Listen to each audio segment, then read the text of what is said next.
अब क्या बताओ मोहन, अब क्या बताओ मोहन, आराम हो रहा है मेरा आपकी कृपा से, सब काम हो रहा है।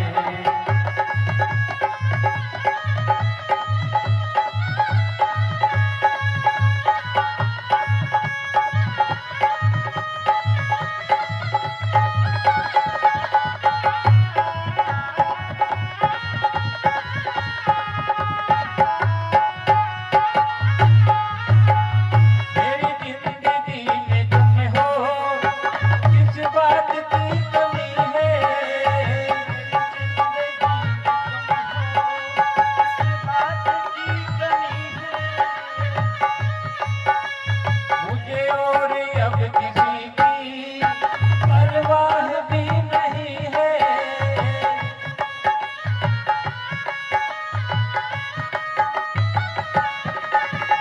तेरी बदौलतों से सब काम हो रहा है मेरा आपकी कृपा से, सब काम हो रहा है।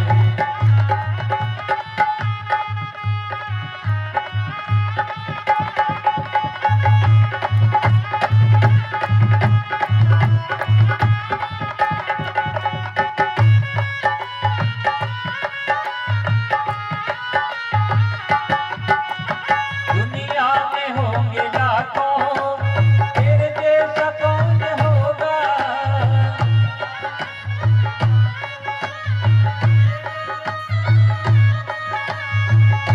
कन्हैया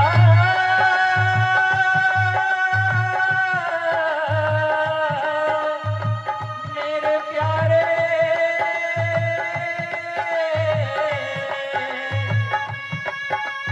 दुनिया में होंगे लाखों, तेरे जैसा कौन होगा?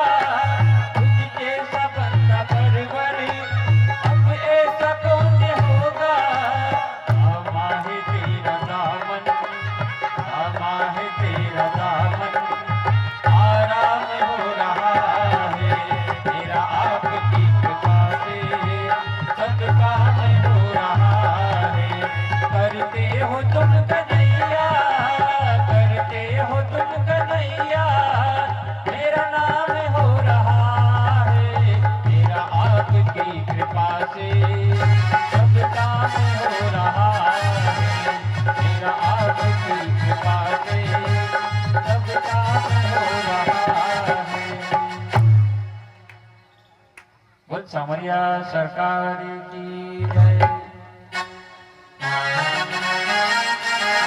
अब देखो भगवान के यहाँ पे भी शादी हुई है ना? तो अब शादी में बाराती लोग आते हैं, सब लोग रूप नृत्य की प्रशंसा करते हैं। तो किस प्रकार से करते हैं? उस प्रकार से जिस प्रकार से शादी में सब लोग नृत्य गीत करते हैं, उसी प्रकार का एक भजन शास्त्री जी आप लोगों को।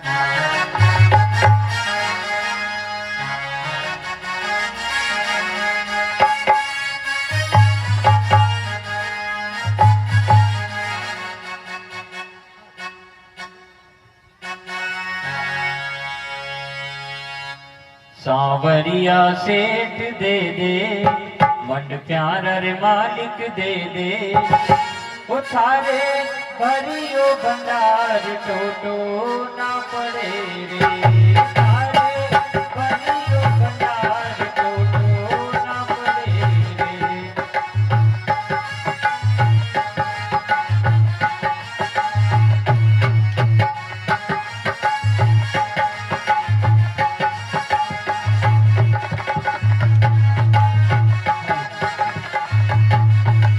देखिए, आप लोगों किसी को सवारिया सेठ से कुछ नहीं कहिएगा।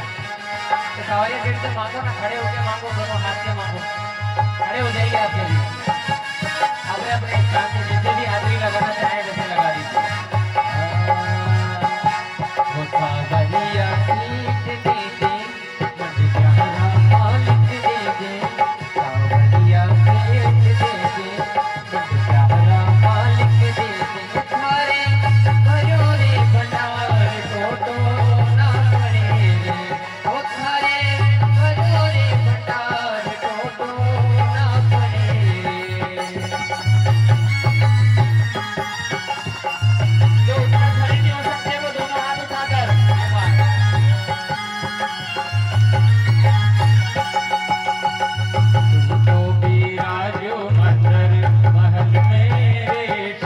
सावरिया तू तो बिराजो अंदर महल में रे सावरिया मारे तो लागी नाची बीत रे मरमंड प्यावारा दे दे सावरिया दे दे सारे बड़ो रे भंडार तो ना पड़े रे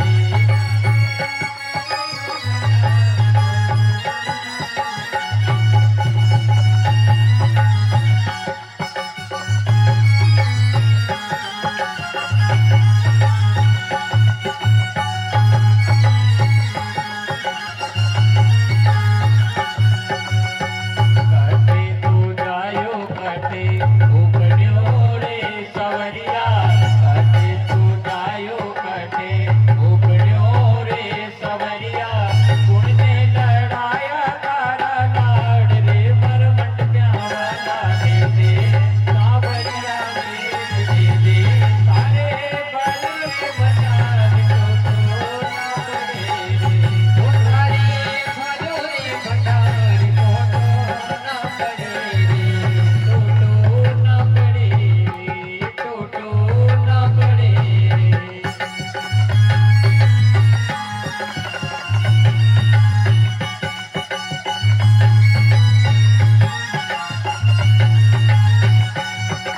अच्छा, अब जिसके झोपड़ी नहीं है, जिसके रहने के लिए घर नहीं है, सावरिया सेठ से कहना मारे तोरे बाने कोनी झोपड़ी रे सावरिया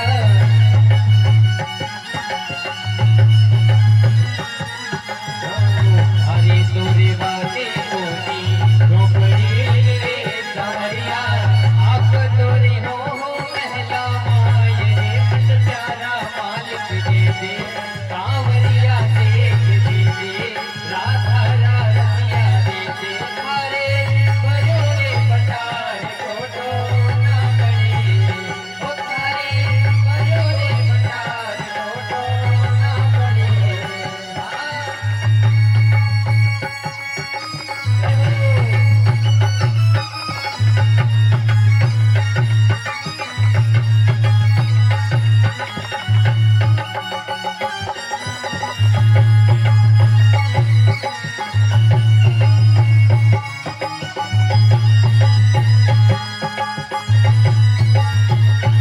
अब जिसके घर में संपूर्ण भोग नहीं बनते ना रोज वो कान्हा जी से कहना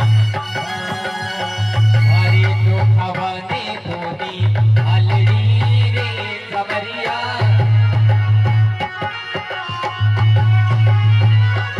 मारे तो खवाने कोनी हलड़ी रे कमरिया आप तो आरोप चप्पन भोग रे मत प्यारा मालिक दे दे सावरिया देख दे दे ओ राधा रसिया दे दे थारे बजो रे भंडार टोटो ना पड़े ओ थारे बजो रे भंडार टोटो ना पड़े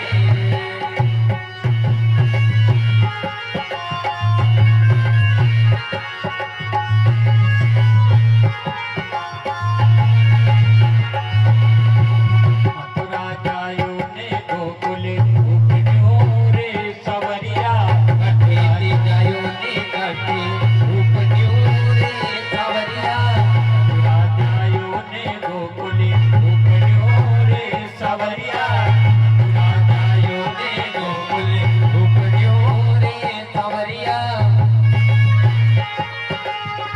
यशोदा लड़ाया तारा लाड रे मरमंड प्यावारा दे दे सावरिया देख दे दे मारे बरियो भंडार टोटो ना पड़े रे ओ थारे बजो रे भंडार टोटो ना पड़े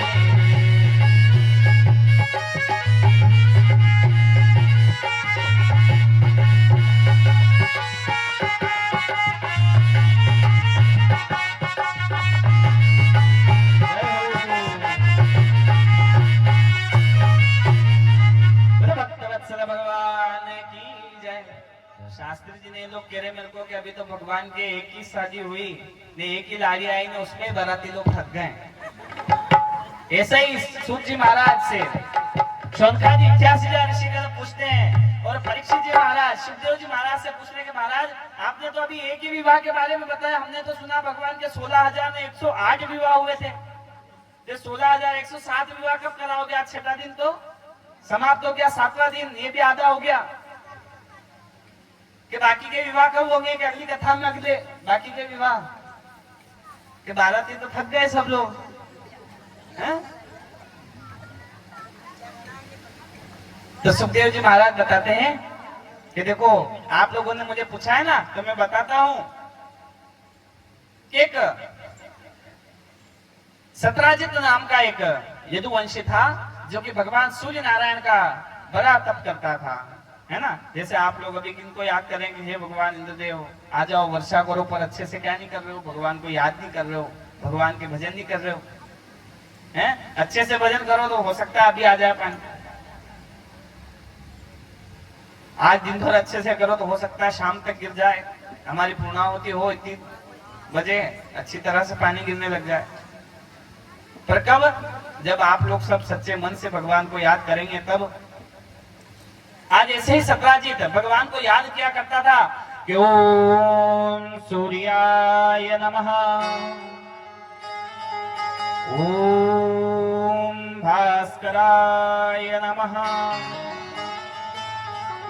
ओम मार्कंड भैरवाय नमः।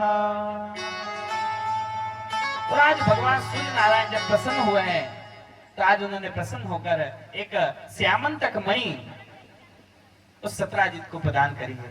अब सत्राजित ने जब वो मणि ली है तो मणि लेकर आज जब वह यदुवंशियों के उस मार्ग पर, उस द्वारिकापुरी पर जब वो चलता है तो ऐसा प्रतीत होता है कि मानो सूर्य नारायण स्वयं वहां पर उपस्थित हो। उन्हें देखकर, उस प्रकाश पुंज को देखकर सभी क्या समझ रहे कि सूर्यदेव भगवान से मिलने आए होंगे। यही विचार करके सब उस सत्राजित को बारंबार प्रणाम कर रहे हैं। यदुवंशियों की उस सभा में वह सत्राजित अपने अभिमान से परिपूर्ण होकर आज जब कभी भक्ति का, कभी किसी प्रकार की किसी वस्तु का जब पूर्णता होती है तब व्यक्ति को क्या हो जाना चाहिए? निर्मल हो जाना चाहिए। जिस प्रकार एक वृक्ष पर फल लगता है तो वह अपने आप झुक जाता है, उसी प्रकार जब हमारे जीवन के कार्य पूर्ण होने लगे तब हमें क्या कर जाना चाहिए? थोड़ा सा नम्र हो जाना चाहिए, झुकना प्रारंभ कर देना चाहिए। आज सत्राजित और अभिमान में तन गया और आज जब वह सभा में जाता है तो सभी यदुवंशी उसे देखकर आज खड़े होते हैं। और भगवान कृष्ण जानते थे कि श्यामंतक मणि को पहने हुए सत्राजित है। भगवान अग्रसेन जी महाराज के पास में एक उत्तम आसन पर बैठे हुए हैं। सत्राजित आकर अग्रसेन जी महाराज को प्रणाम करता है। भगवान कृष्णचंद्र जी के प्रति देखते हुए भी वह आज अपने उस मणि के अभिमान में कुछ कहता नहीं और आसन पर बैठ जाता है। आसन पर जब वह बैठा है तो इधर भगवान कहते हैं कि सत्राजित बधाई हो, तुम्हारा तप का फल आज तुम्हें प्राप्त हो गया। भगवान सूर्य तुम्हारे ऊपर प्रसन्न हो गए। ये श्यामंतक मणि मिली है। और ये श्यामंतक मणि जो है यह सूर्य नारायण भगवान को किसने प्रदान करी? इसकी कथा आप लोगों ने जो जग्गाखिरी में आए थे वो श्रीमद देवी भागवत की जो कथा आप लोगों ने सुनी होगी उसके अंदर वह कथा आती है। आज यह सत्राजित तो भगवान जब कहते हैं कि यह मणि राजा को प्रदान कर दो तो वह कहता है कि नहीं महाराज, ये तो मेरे तप का फल है, मैं किससे प्रदान कर दूं? भगवान ने कहा अच्छी बात है, कोई बात नहीं। उससे नित्य प्रति आजमन सोना निकला करता था। वहां पर कभी अकाल नहीं पड़ता था, अनावृष्टि नहीं होती थी। और आज यह सत्राजित घर पर गया है। इसका प्रसेन नाम का एक भाई है। वह प्रसेन उस मणि को पहनकर वन की ओर गया है। वन में जब वह जाता है तो वहां पर बहुत समय व्यतीत हो जाता है, पर वो लौट कर नहीं आता। जब लौट कर नहीं आता तब पुरी में सभी और यह बात फैलने लग जाती है कि भगवान कृष्ण ने क्या करा, उस प्रसेन को मार दिया। क्यों कि भैया वो प्रसेन क्या कर गया था? मणि पहन कर गया था और भगवान ने क्या मांगी थी? वो मणि मांगी थी। और वो कैसे फैली बात? ये जो सत्राजित जो था इसकी पत्नी थी सतराजी चिंता में बैठा हुआ कि मेरा भाई अभी तक नहीं आया, वो मणि लेकर गया था, मेरे तप का फल लेकर गया था, वो अभी तक लौटा नहीं, ऐसा क्या हो गया कि हो सकता है कृष्ण जी ने ही मेरे भाई को मार दिया हो और वो मणि छीन ली हो। यह चिंता में बैठा हुआ था। इसकी पत्नी वहां पर आई कि नाथ आप चिंता में क्यों बैठे हुए हैं, मुझे बताओ। विवाह होते हैं, विवाह के अंदर 7 वचनों में एक वचन यह भी होता है कि कोई भी चिंता युक्त वाक्य हो तो पति पत्नी क्या करे, सलाह मशवरा करे। सतराजीत ने बताया कि देवी किसी को कहना मत, मुझे लगता है कि मेरे भाई प्रसेन को द्वारिकाधीश ने मार दिया है उस मणि की वजह से। और इस सतराजीत की पत्नी ने आज अपनी अत्यंत प्रिय 2 सखियों से कहा है कि सखियों किसी को कहना मत, कि अति गोपनीय बात तुम्हें बताती हूँ, मेरे मन के अंदर बड़ी समय से मैंने रख रखी है कि मेरे जो देवर जी है ना उन्हें द्वारिकाधीश ने मार दिया और वो मणि छीन ली है। और वो दोनों जो सखियां थी साहब उनकी भी क्या थी, 2 प्रिय सखियां थी, उन्होंने भी जाके उनको कहा। अब धीरे धीरे क्या हुआ, और वो द्वारिकापुरी में पूरी बात कैसे फैली, आप विचार कर लो। उन 2 सखियों की 2 सखियां थी, उन 2 सखियों की भी फिर 2 सखियां थी, और वो सखियों से बात चलते चलते कहां तक आ गई, रुक्मणी जी तक आ गई। तो रुक्मणी जी अलग नाराज है साहब कि वो मणि ली तो ली, पर ये बताई भी नहीं मेरे को कि कैसी मणि है, वो इतने छुपा के रख ली भगवान ने। और जाकर कहां पर बैठ गई है, गोप भवन में बैठ गई है। और भगवान भी सोच रहे कि आज मैंने ऐसा क्या करा कि ये देवी वहां पे जाके बैठी हुई है। भगवान मनाने के लिए गए हैं तो माता जी ने देखकर उनको मुख फेर दिया है कि नाथ आप तो जाइए, आप तो मुझसे बातें छुपाते हैं। कि देवी ऐसी बात नहीं है, क्या हो गया कि आपने उसे प्रसेन को मृत्यु प्रदान कर दी और उससे मणि छीन ली है ना। लोग बात सही कहते थे, आप बड़े निष्ठुर हो, आपको तो ना गोप बालनों से ही बड़ा प्रेम है। भगवान ने कहा कि ये देवी भी आज न जाने किस बात को सुनकर आई है कि अरे कम से कम वो मणि ली तो ली, कम से कम मेरे को दिखाई देते कि क्या वो मणि ले लेती है। माता लक्ष्मी स्वयं है, रुक्मणी जी है, उनके मन में विचार हो रहा होगा कि मैं स्वयं लक्ष्मी जी ने मेरे से धन छुपा रहे हैं, ये विचार होगा जब इतना नाराज है। तो भगवान कहते हैं कि देवी ना मैंने वो मणि ली है, ना वो मणि छुपाई है, ना छुपाई होती ना ली भी होती तो मैं तुम्हें क्यों ना बताता, तुम तो मेरी अत्यंत प्रिय हो। तब जाके रुक्मणी ने कहा कि अच्छा ऐसी बात है क्या, मुझे तो वो 2 सखियां मिली थी, वो कह रही थी नगर में सबको पता है ये बात कि आपने क्या करा है, उसको प्रसेन को मृत्यु प्रदान कर दी है। भगवान ने उस बात को गंभीरता से लिया, अपने पार्श्वती सैनिकों को बुलाया और उस रात्रि के समय में भगवान अपने रथ पर आरूढ़ होकर अपने पार्श्वती सैनिकों को लेकर जंगल में गए हैं कि प्रसेन किस प्रकार से मृत्यु को प्राप्त हुआ, इस बात का रहस्य को उजागर करना पड़ेगा। और जाकर देखते हैं जब वो प्रसेन मरा हुआ है ना, उसके पास में एक सिंह के पैर हैं, और सिंह को आगे चलते चलते उन पैरों का पीछा करते करते जब आगे जाते हैं तो आगे देखते हैं कि आगे वह सिंह मरा हुआ है। उस सिंह के मृत्यु के पास में, उसके शरीर के पास में एक रीछ के पांव हैं। उन रीछों के पांव का पीछा करते करते एक घनघोर गुफा में घुस जाते हैं। उस गुफा में जब जाते हैं तो वहां पे एक बालिका उस मणि के साथ में खेल रही होती है और पर पुरुष का आया हुआ देखकर चिल्लाती है, पिताजी बचाइए बचाइए। और जैसे ही जाकर भगवान उससे पूछते हैं कि माला तुम कौन हो, ये मणि तो हमारी है, हमारे ऊपर इसका लांछन लगा है। और इतने ही देर में उस कन्या के पिताजी वहां पर आ जाते हैं और अपने उस गंधरा में पराये पुरुष को देखकर आज वह जो रीछ है ना, वह भगवान के ऊपर प्रहार करता है और जब भगवान और उस रीछ के बीच में युद्ध प्रारंभ हो जाता है। दोनों ही एक दूसरे को हराने के विचार से, मृत्यु प्रदान करने के विचार से आज युद्ध करने लग जाते हैं। लड़ते लड़ते लड़ते 1 दिन बीतता है, 2 दिन बीतता है, 3 दिन बीतता है, 4 दिन बीतता है। वो पार्श्वती सैनिक जो बाहर गुफा के यहाँ पर खड़े हुए थे वो द्वारिकापुरी पहुंच जाते हैं कि नाथ भगवान एक गुफा में गए थे और अभी तक लौट कर नहीं आए। बलदाऊ भैया इत्यादि सभी चिंतित हो जाते हैं। चलो कोई बात नहीं, वो कन्हैया है, लौट कर आ जाएगा, यही विचार कर कर 7 दिन और बीत जाते हैं। 15 दिवस भगवान के बिना आने पर वसुदेव और माता देवकी को अपने पुत्र की बड़ी चिंता है। यहाँ पे सभी बैठे हुए हैं, सभी के अपने अपने पुत्र होंगे, है ना। भगवान कृष्ण जी की तरह सभी बलवान भी हो सकते हैं, पर अगर वह भी चल जाए घर से 2 दिन 5 दिन 10 दिन अगर बाहर बिना किसी सूचना के, तो माताओं को क्या चिंता नहीं होगी? होगी कि नहीं होगी? केवल वसुदेव और माता देवकी को ही है? होगी? आवाज नहीं आती आप लोगों की वहां? हाँ, मैं थोड़ा कम भी सुनता हूँ ना, वहां से आवाज नहीं आती है आपको। तो आज ऐसी चिंता किनको है? वसुदेव और माता देवकी को है। उन्होंने ब्राह्मण देवता को बुलाया है, श्रीमद् देवी भागवत का पारायण करा है, और उसके फलस्वरूप वह युद्ध चलते चलते 27 दिवस बीत जाते हैं। भगवती की कृपा होती है, और इधर भगवान एक मुष्टिका का प्रहार उस रीछ पर करते हैं। तो जब रीछ पर वो प्रहार होता है तो मूर्छा अवस्था को प्राप्त होता है। स्वप्न होता है कि रामा अवतार में जो भगवान राम जी पधारे थे, बोले रामचंद्र भगवान की जय, वही है पुरुष है जिससे मैं युद्ध लड़ रहा हूँ। और देखते देखते भगवान कृष्ण में भगवान राम जी के वह अविचल नेत्र, सुंदर सा वह तिलक, मुकुट, धनुष, वो बाण लिए हुए भगवान हाथ में दिखाई देने लग जाते हैं।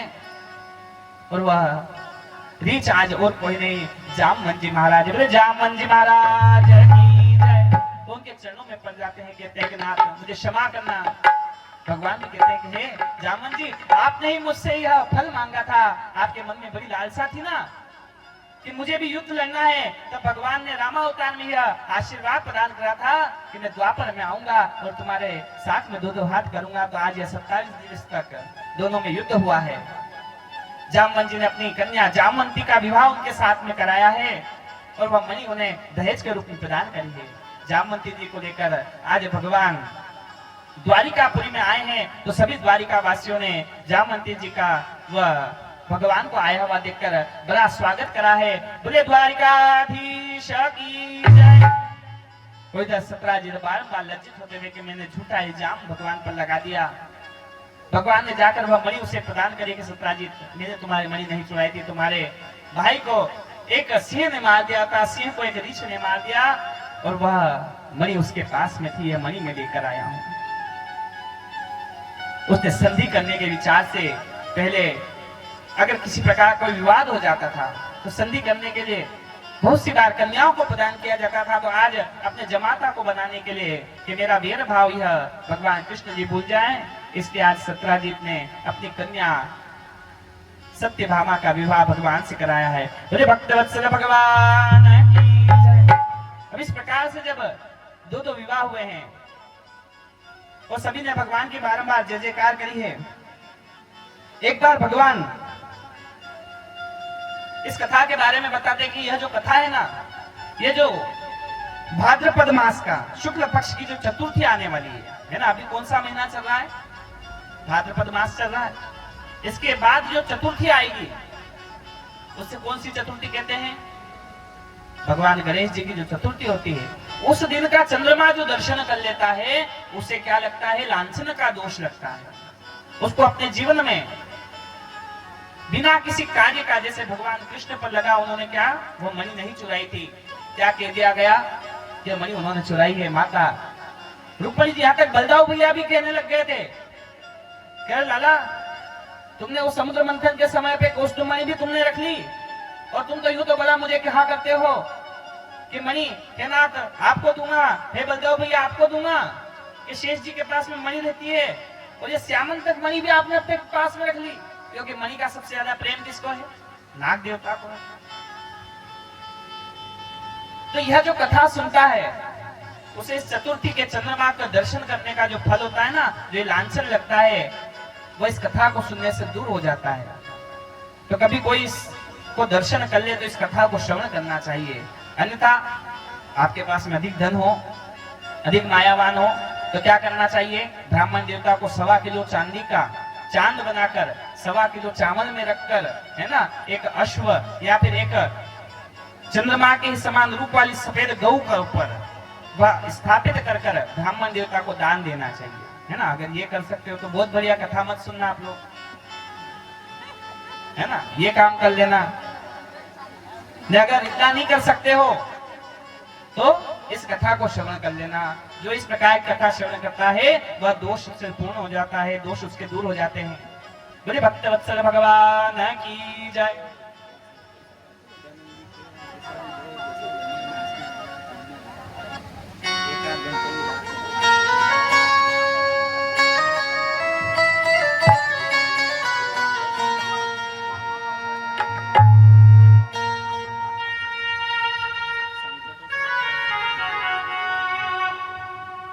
अब एक काम करना, न तो चांदी भी नहीं देनी पड़ेगी।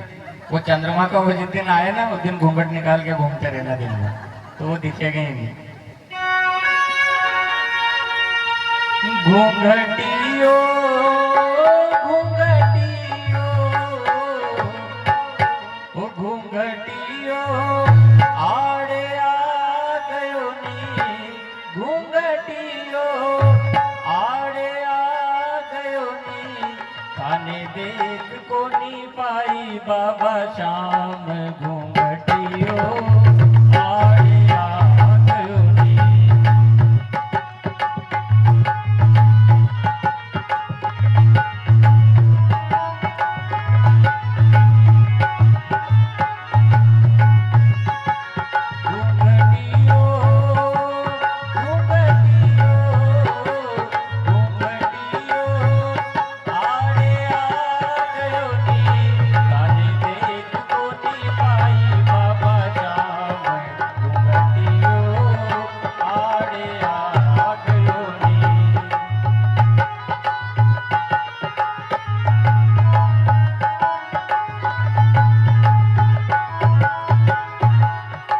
खाटू श्याम का बड़ा प्रसिद्ध भजन है ये, इसका तो खड़े होकर आनंद लेना चाहिए। और नहीं तो इसमें ऐसा भी है इस भजन के अंदर कि जो वो चंद्रमा देख लेता है, नाच लेता है ना इसको, तो उसको भी दोष नहीं लगता है इसका।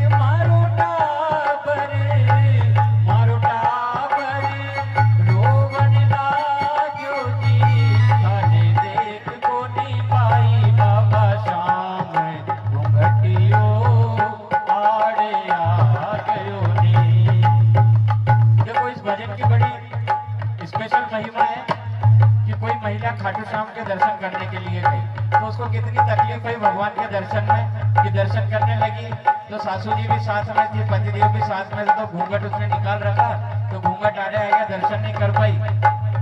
इधर उधर सासू जी हुए तो कि दर्शन कर लो, तो बच्चा रोने लग गया, कांख में बच्चा था, फिर भी दर्शन नहीं कर पाए। तो बड़ी बाधा के अंदर भगवान के दर्शन होते, इसके ऊपर ये बड़ा सुंदर भजन बनाया गया है।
कम 7 दिन में आप लोग कथा सुनना तो सीख गए। अगली बार कभी कथा होगी तो इतनी चिंता नहीं रहेगी किसी को, है?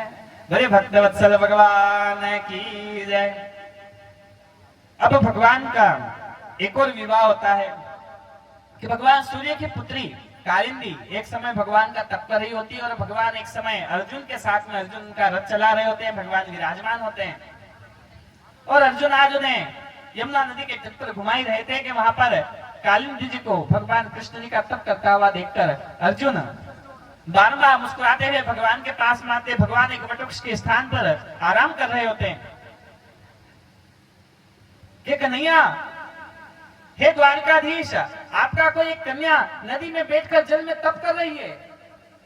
श्री कृष्णाय नमः, ओम श्री कृष्णाय नमः, ओम श्री कृष्णाय नमः। नाथ, हम उससे मिलकर आते हैं और भगवान जब उनसे मिलने जाते हैं तब बताते हैं कि मैं सूर्य की पुत्री कालिंदी हूं और भगवान को पति रूप में पाने का वह जब उनसे वर मांगती है तो भगवान उनके साथ में भी विवाह करते हैं। बोले कालिंदी माता की जय। एक बार उज्जैन में स्वयंवर होता है तो वहां पर मित्रवृंदा से भगवान का विवाह होता है। अयोध्यापुरी में सत्या नाम की कन्या से भगवान का विवाह होता है। भद्रा और लक्ष्मणा, इस प्रकार भगवान की 8 पटरानियां होती हैं। शौनकादि के 86,000 ऋषिगण पूछते हैं कि भगवान 16,100 विवाह किस प्रकार से हुए? आपने तो 8 विवाह के बारे में बताया। परीक्षित में भी इसी प्रकार का प्रश्न किया। तब सुखदेव जी महाराज कहते हैं कि परीक्षित, एक समय इस पृथ्वी के संयोग से एक भौमासुर नाम का एक असुर उत्पन्न हुआ। वह जो असुर था उन्होंने 16,100 कन्याओं को एकत्रित कर जब वह 16,108 हो जाती तब उनके साथ में वह विवाह करना चाहता था। वह मन में, है ना, बहुत से टोने टोटके बताने वाले होते हैं कि साहब ऐसा कर लो तो आपका ऐसा हो जाएगा, वैसा कर लो तो वैसा हो जाएगा। तो ऐसा ही उस भौमासुर को भी किसी ने बताया था, भैया 16,108 कन्याओं से तू विवाह कर लेना तो तू त्रिलोकी का स्वामी बन जाएगा, त्रिलोक में तेरा राज्य हो जाएगा। और आज वह ऐसे करते करते 16,100 कन्याओं का क्या कर आ गया? हरण कर आ गया। अब महाराज, इसी प्रकार जब कोई आपको कुछ बता भी दे तो किस प्रकार हमें विचार करना चाहिए? आज्ञा कि किस प्रकार से हमें किस कार्य को करना है, किस प्रकार के कार्य को नहीं करना है। व्यक्ति विचार को भूल जाता है, तर्क को भूल जाता है।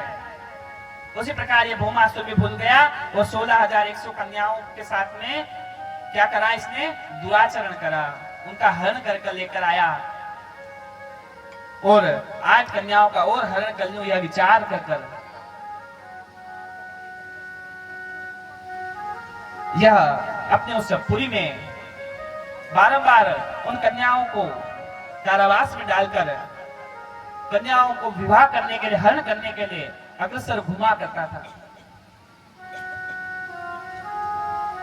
इन कन्याओं में से भगवान को अपना स्वामी मानकर उनके भक्त बनकर आज अपनी मुक्ति के उपाय के लिए एक ब्राह्मण देवता जब उन्हें दिखे हैं तो उन ब्राह्मण देवताओं के सामने अपना वह दुख निवेदित करा है कि नाथ, हम 16,100 कन्याओं को यह भौमासुर इस दुर्गम पुरी में एक कारावास में हमें छुपा कर रखा हुआ है, आप आइए और हमारा रक्षण कीजिए।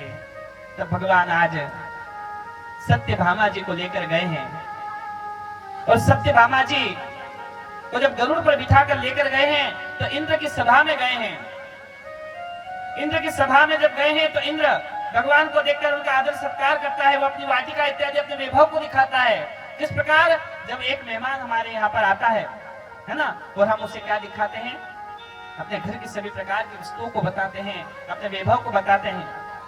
उसी प्रकार इंद्र भी आज अपने उस त्रिलोकी के वैभव को बता रहे हैं कि भगवान देखिए हमारी वाटिका में कितनी सुंदर या समुद्र मंथन से निकला हुआ पारिजात वृक्ष है, ऐसा वृक्ष केवल मेरी वाटिका में ही है। जैसे ही साहब ऐसा सुनना हुआ, सत्यभामा जी ने कहा कि साहब मुझे तो यही फूल चाहिए, मेरे को यही फूल चाहिए महाराज। कृष्ण ने कहा कि देवी ले लेंगे, एक आध फूल बहुत सारे उगते हैं इसके ऊपर। कि नहीं नाथ, अब तो फूल नहीं चाहिए, अब तो पूरा का पूरा पेड़ ही चाहिए मेरे को, तो कि मेरे बगीचे में भी यही पेड़ होना चाहिए। अब स्त्रियों के हट के आगे किसी की चली, भगवान को भी मानना पड़ा। इंद्र से कहा कि भैया ये पेड़ हमको दे दो, एक आध पौधा और होगा तो हमारे यहाँ बगीचे में भी लगाएंगे। इंद्र ने कहा कि मैं तो त्रिलोकी का देवताओं का राजा हूँ, इंद्र हूँ, ये तो मेरे यहाँ पे शोभायमान देता है, मैं ये पेड़ वेड़ नहीं दे सकता। अरे सभी प्रकार के कोष्टों मणि आपने ले ली, माता लक्ष्मी जी का साथ में आपने विवाह कर लिया, अब आपको पारिजात वृक्ष भी हम देते हैं नाथ, इस प्रकार की वचन ना कहें। भगवान और इंद्र के बीच में विवाद हुआ। भगवान उस बगीचे में से उस पेड़ को उखाड़ कर लेकर आए हैं और उधर से आ ही रहे थे कि वहां पर इन कन्याओं की चित्कार को सुनकर भगवान उस अति रहस्यमय पुर के अंदर उस भौमासुर की पुरी जो है ना, आगे की तरफ भूमि का एक परकोटा बनाया हुआ है जिससे कि वह दिखाई ना दे, पर्वतों से घिरा हुआ है। उसके बाद में लोहों के उन दीवारों से वह रक्षित हुआ पुर है।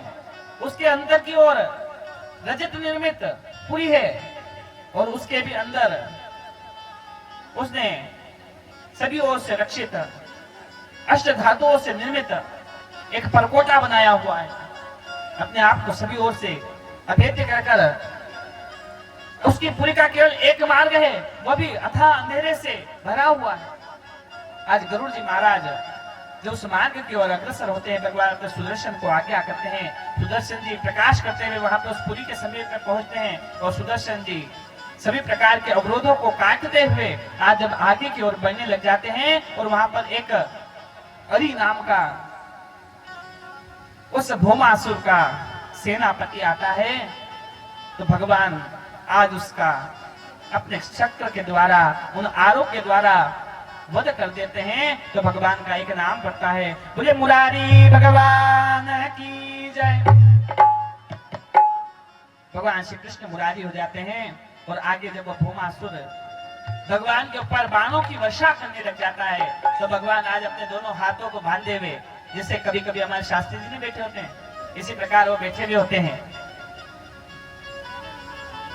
सत्यभामा जी कहते हैं कि नाथ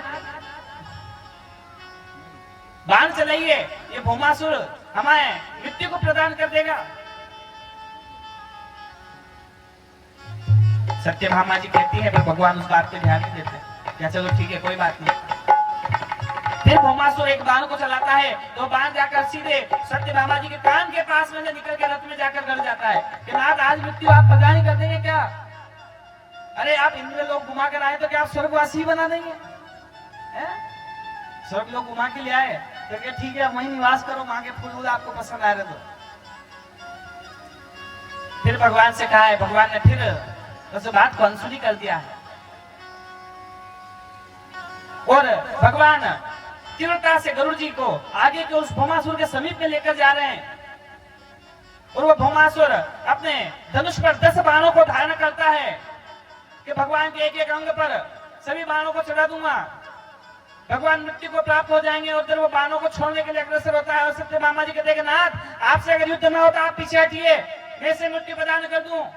और जैसे ही ऐसा कहना होता है कि भगवान उसी समय अपने हाथ में धनुष बाणों को धारण करते हैं और 16 बाण अपने धनुष पर धारण कर आज उस भौमासुर के एक एक अंग पर बाणों की वर्षा कर देते हैं और वह भौमासुर मृत्यु को प्राप्त हो जाता है। भगवान की जय। ऋषि मुनिगण पूछते हैं नाथ जब इतनी बार सत्यभामा जी ने कहा तो भगवान ने सुना, ने तीसरी बार केवल ऐसा कहा और भगवान ने इतने बाणों को एक साथ धारण कर उसे मृत्यु प्रदान कर दी, ऐसा क्यों?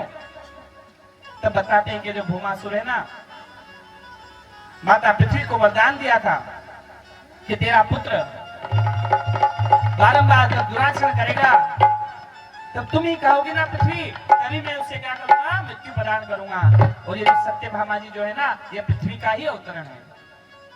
इसलिए इस जन्म में इनका नाम क्या है, सत्यभामा है। जब इन्होंने बारंबार कहा कि आप इसका वध कर दीजिए, अन्यथा मैं इसका वध कर दूंगी, जैसे ऐसा कहा है तो भगवान ने अपने बाणों से उसका वध कर दिया है। बोले भक्तवत्सल भगवान की जय।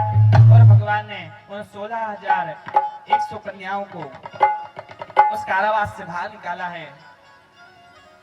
सभी को अपने अपने घरों पर भेजा, पर सभी के घर वालों ने उन्हें क्या कर दिया है, पुनः निकाल दिया है, तिरस्कार कराया कि तुम तो इतने समय तक न जाने कहां पर रहकर आई हो। कि भगवान राम जी ने भी सीता जी का परित्याग कर दिया था, तो हम तुम्हें किस प्रकार से रखते हैं।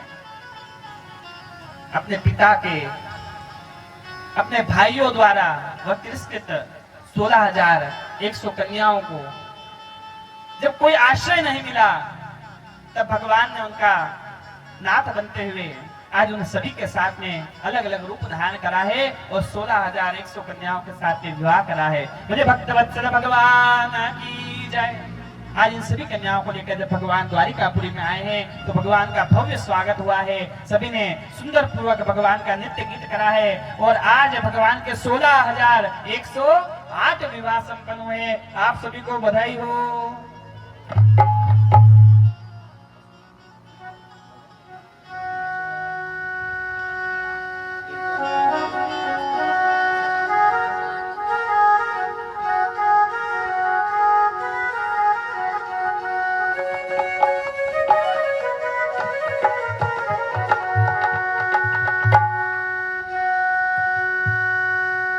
मारा सांवरिया गोकुल की गुजरिया लड़बा लागी रे, गोकुल की गुजरिया लड़बा लागी रे, गोकुल की गुजरिया लड़बा लागी रे। मारा सांवरिया गोकुल की गुजरिया लड़बा लागी रे।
प्रकार 16,108 विवाह संपन्न होते हैं।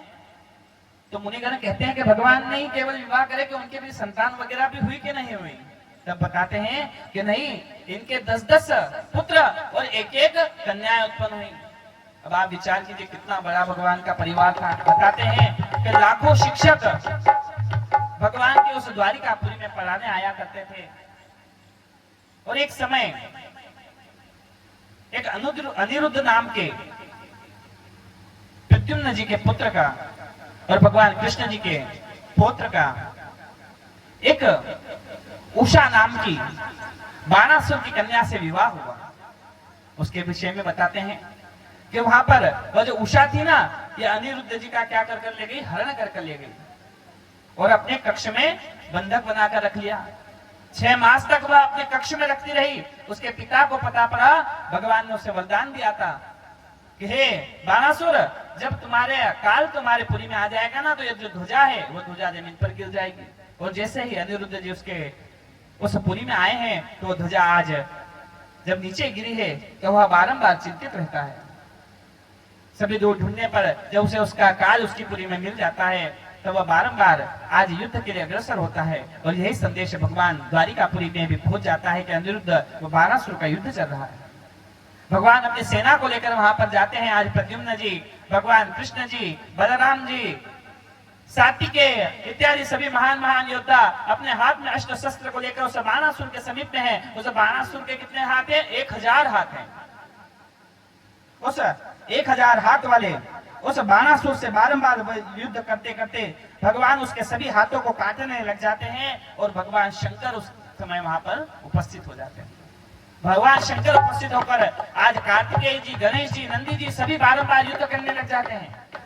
और सभी परस्पर भयंकर युद्ध होता है। और अंतिम में भगवान जम्भई बाण भगवान शंकर पर चलाते हैं। जब भगवान को बारंबार जम्भई आती है, इसीलिए भगवान उस बाणासुर के सभी हाथों को काट देते हैं और केवल 2 हाथ शेष रख देते हैं। बोले भक्त वत्सल भगवान की जय।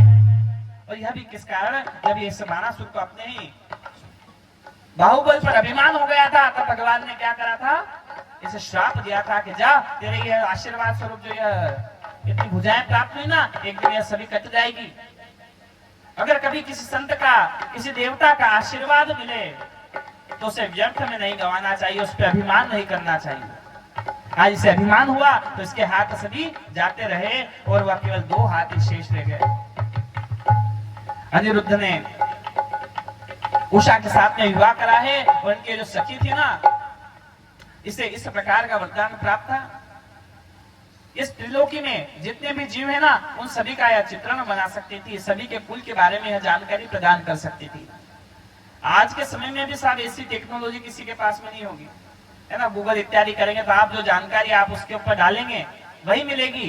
पर यह केवल भूत, भविष्य, वर्तमान सभी प्रकार की जानकारी वह रखती थी। आपके कुल के अंदर पहले कौन उत्पन्न हुए, कौन आगे उत्पन्न होने वाला है, कौन स्वर्ग में है, उसके क्या कुल परंपरा है, वह सभी को जानने वाली थी। उसका नाम क्या था? चित्रलेखा था। बलदाऊ भैया यात्रा पर जाते हैं, यमुना नदी को मार्ग को बदल देते हैं। और आज उसे तीर्थाटन से जब लौटते हुए जब आते हैं, तो उस सुंदर सी कथा को आप आगे श्रवण कर चुके हैं। कौरवों और पांडवों का युद्ध चलते चलते अंतिम दिवस पर पहुंच जाता है। जरासंध मृत्यु को प्राप्त हो चुका है। राजसूय यज्ञ इत्यादि का सभी कार्य पूर्ण होकर आज जब वह मल्ल युद्ध करते करते दुर्योधन की जंघा पर प्रहार करा है, तो बलदाऊ भैया ने बार क्रोध करा है। तो भगवान कृष्ण ने समझाया कि भैया, जब आप इस धर्म की स्थापना का यह युद्ध हो रहा था, यह महाभारत का युद्ध हो रहा था, तब आपने कहा था कि मैं किसी प्रकार से शस्त्र नहीं उठाऊंगा। तभी युद्ध समाप्त नहीं हुआ है। आपने किस प्रकार से शस्त्र उठा लिया? ये तो इन दोनों ही भाइयों की बात है। आप क्यों उठाते हैं शस्त्र हाथ में? और अपने उन शब्दों की उस माला में बारंबार उन शब्दों के पास में भगवान कृष्ण ने बलदाऊ भैया को आज बांध लिया है। और बलदाऊ जी भी कहते हैं कि कान्हा, तुमसे शब्दों में कौन जीत सकता है? तुम ही जानो तुम्हारी लीला। और वहां से आज बलदाऊ भैया आगे की ओर अग्रसर होकर द्वारिकापुरी में पहुंच जाते हैं। द्वारिकापुरी में जो यादव हैं, वह अपने आप को बलवान समझकर अधर्म में प्रविष्ट होने लग जाते हैं। भगवान का एक पुत्र, वह भी बारंबार सांब बड़ा अभिमानी हो जाता है। दुर्योधन की कन्या के साथ में वो विवाह करता है।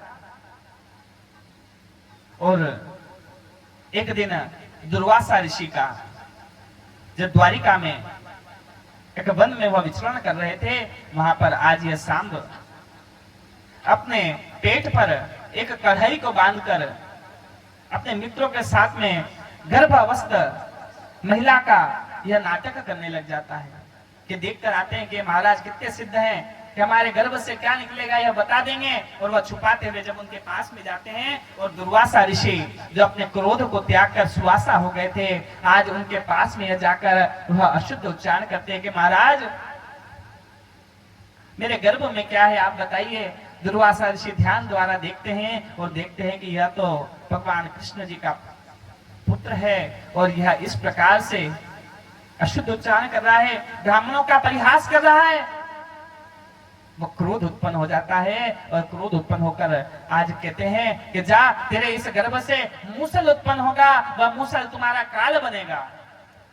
और वह जो कढ़ाई थी ना, आज उसके अंदर एक मूसल छोटा सा लोहे का, एक जिससे हम भोजन इत्यादि खांजा करते हैं ना, मूसल वह उत्पन्न हो जाता है। आज बलदाऊ भैया को यह सारा समाचार बताया जाता है, सभी डर गए हैं, क्योंकि भगवान ने आज सभी को कहा था कि हे यादवो, आप लोग कभी भी ब्राह्मणों का अपमान मत करना, ब्राह्मणों का अपमान करने से हमारा वंश मृत्यु को प्राप्त होगा, हमारा वंश पूरा समाप्त हो जाएगा।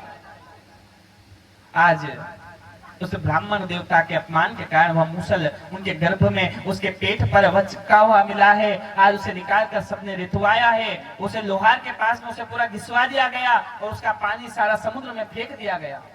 अंतिम में जो हिस्सा बचा, वो मूसल इतना बड़ा था, पूरा घिस घिस के उसका पानी तो समुद्र में फेंक दिया गया। अब अंतिम में जो हिस्सा बचा, इसे क्या किया जाए, तो कहा कह रहे ये तो सब खत्म हो गया, अब ये किस प्रकार से हमारा काल बनेगा, चलो इसको भी समुद्र में फेंक दो। और उस अंतिम हिस्से को क्या करा, एक मछली ने निगल लिया। वह एक मछुआरे के पास में, एक शिकारी के पास में फंस गई, और उस शिकारी ने जब उस मछली को पकड़ा और भोजन के निमित्त में जब वह पेट को चीरता है, तो उसे वह हिस्सा मिल जाता है कि बड़ा तीव्र है, घिसा हुआ है, तीखा तीखा दिखाई देता है। तो उस शिकारी ने उसका क्या बना लिया, अपने बाण का उसे फन बना लिया कि किसी पशु का शिकार करूंगा तो ये बड़ा तीव्र है, बड़ा तीखा है, शिकार करने में आसानी होगी, और वह अपने बाणों पर लगा लेता है। और इधर यह सभी यदुवंशी अपने आप में मद में मोहित होते हुए, अपने अहंकार में डूबे हुए, भगवान ने आज सभी को कहा है कि कोई सुरा का पान मत करना, शराब इत्यादि को। दुर्वासा ऋषि ने जब श्राप दिया है तो उसको प्रतिबंधित कर दिया है कि द्वारिकापुरी में शराब न बेची जाए, सुरा का पान न किया जाए। आज तो सामने उसके जन्मोत्सव के निमित्त में सभी से कहा है कि पिताजी ने यहाँ पे मना करा है ना, तो कि चलो अपन क्या करते हैं, है ना, आजकल के जमाने में भी ऐसा होता है कि चलो दूसरी जगह चलते हैं साहब, घर वालों को पता नहीं पड़ेगा। वहां पे जाकर साहब क्या करते हैं, पार्टी रखते हैं, सुरा का पान करते हैं। और भगवान ने जो बात के लिए मना करा था, आज उसका ही जब पान किया जाता है, तो यहाँ पर आज ये सभी यदुवंशी आज जिस आयोजन के निमित्त में आए थे, उस आयोजन को जो बड़ा ही पुण्यवान था, जो पितरों का पूजन करने के लिए, देवताओं के पूजन करने के लिए अति उत्तम दिवस था, आज इसको क्या बना दिया, पाप का घर बना दिया। उस दिन व्यक्ति क्या करता है, नाना प्रकार के सुराओं का पान करता है, कोई जीवों की हिंसा करते हैं, कोई उस जिस जीव की अभी उत्पत्ति नहीं हुई है ना, उन अंडों से बने हुए उन केकों को काट कर उस दिन खाते हैं, और क्या करते हैं, अपने उस शुभ दिन को क्या बना देते हैं, अशुद्ध बना देते हैं। आज उसी प्रकार ये जो सांब था ना, इसलिए भी भगवान के समझाने पर जिन जिन चीजों का मना किया गया था, आज उन सभी वस्तुओं को, सुरा को वहां पर उन्होंने पान करा है। और इधर भगवान जब आज उस मार्ग से निकलते हुए जा रहे थे, तो एक कुएं में एक गिरगिट को देखते हैं। उस गिरगिट का जब वो स्पर्श करते हैं तो वह राजा के रूप में परिवर्तित हो जाता है। तब मुनियों को उस राजा नंग के बारे में बताते हैं कि हे मुनिगणों, कि जितने आकाश मंडल में जितने तारे हैं, उतने सभी तारों को गिन लिया जाए, पर उतने ही इस राजा ने क्या करा था, इतनी गौओं का दान करा था कि वह तारे तो आप गिन सकते हो, पर उसने जितनी गौओं को दान करा है वह नहीं गिन सकते हो। इतनी गौएं दान करी थी, फिर भी एक गौ दो ब्राह्मण देवताओं को दान कर दी गई। दान करी हुई चीज क्या कर दी गई, पुनः दान कर दी गई। तो एक ब्राह्मण देवता क्रोधित हो गए। वह तीर्थाटन पर गए हुए थे, अपनी गौ राजा के पास में छोड़कर गए थे कि राजा नंद मेरी गौ का रक्षण करना, मैं जब तीर्थाटन से आ जाऊंगा तो पुनः अपनी गौ को ले जाऊंगा। वह गौ बिना दान करी हुई गौओं के बीच में सम्मिलित हो गई और वही गौ एक ब्राह्मण देवता को दान कर दी गई। जब दान कर दी गई तो आज तीर्थ से घूमते घूमते जब ब्राह्मण देवता लौट रहे थे और एक ब्राह्मण देवता को वही गौ जो प्रदान कर दी गई मार्ग में मिली, उन्होंने वह पहचान लिया कि तो मेरी गौ है। दोनों के बीच में विवाद बढ़ा। राजा के समीप में गए कि राजा ने मुझे गौ दान करी है। राजा ने बारंबार क्षमा मांगी है कि यह गौ बिना दान करी हुई गौओं के बीच में सम्मिलित हो गए, मैं क्षमा चाहता हूँ। ब्राह्मण देवता ने कहा कि मेरा यहाँ पे अपमान हुआ है, इसलिए मैं तुम्हें श्राप देता हूँ, तुम्हें यह गौ भी तुम्हारे पास में रखो। और दोनों ही ब्राह्मण देवता ने आज उस गौ को लेकर नहीं गए हैं और आज 2 बार दान करने की वजह से, उस पाप के लगने की वजह से कि ब्राह्मण उस याचक को जिस प्रकार की वस्तु प्रदान कर दी जाए और पूरे मन में क्या आ जाए, लोभ आ जाए कि साहब हमने तो इतना दान कर दिया है ना। शुक्राचार्य जी महाराज जब दान करते हुए रोकने के लिए गए तो शुक्राचार्य जी महाराज की क्या हो गई, आंख फूट गई। जब दान कोई व्यक्ति कर रहा हो तो उसे किसी प्रकार से रोकना नहीं चाहिए। और इधर उसी के फलस्वरूप आज जो राजा जो नंद था, जो स्वर्ग में गया, इससे पूछा गया कि आपको पुण्य का फल चाहिए कि पाप का। तो उसने कहा कि पहले मुझे पाप का फल चाहिए। तो आज उस पाप के स्वरूप से ये क्या बना, गिरगिट बना है। और भगवान के चरणों का जब स्पर्श हुआ है अंगूठे का, तो वह पुनः उस राजा की योनि से स्वर्ग में पहुंचा है। बोले भक्तवत्सल भगवान की जय। यहीं पर आगे संक्षेप में कथा बताते हैं कि शिशुपाल इत्यादि का भगवान ने उस राष्ट्रीय यज्ञ में वध इत्यादि करा। अर्जुन की सहायता करते हुए भगवान ने अपनी बहन सुभद्रा का विवाह कराया। और एक बार जब यह यदुवंशी आपस में जब उस सुरा का पान कर लड़ने लगे तो समुद्र में उस कोने पर जब वो एरा नाम की जो घास उस मूसल के रितवाने से उत्पन्न जो हुई, उसको हाथ में लेकर बारंबार एक दूसरे पर मारने लगे और उसके मारने के कारण उनका शरीर कटने लगा।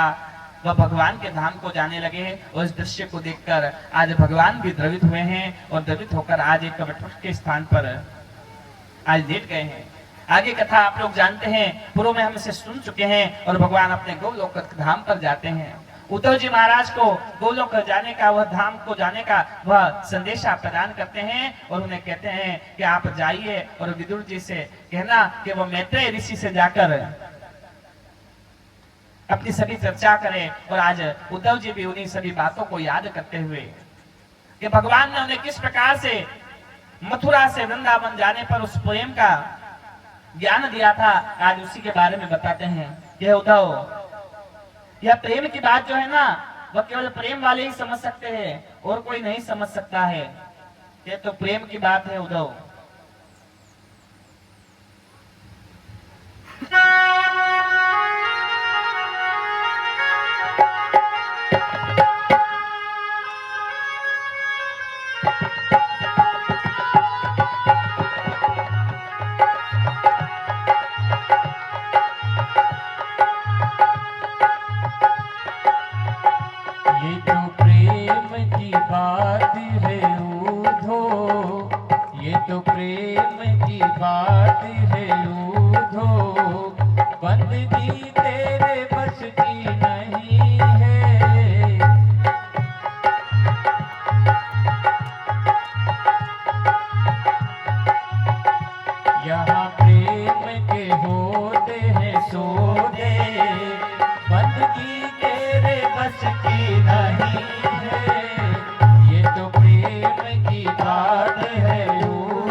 प्रेम वालों ने कब बात पूछा, उनकी पूजा में सुन ले उधो।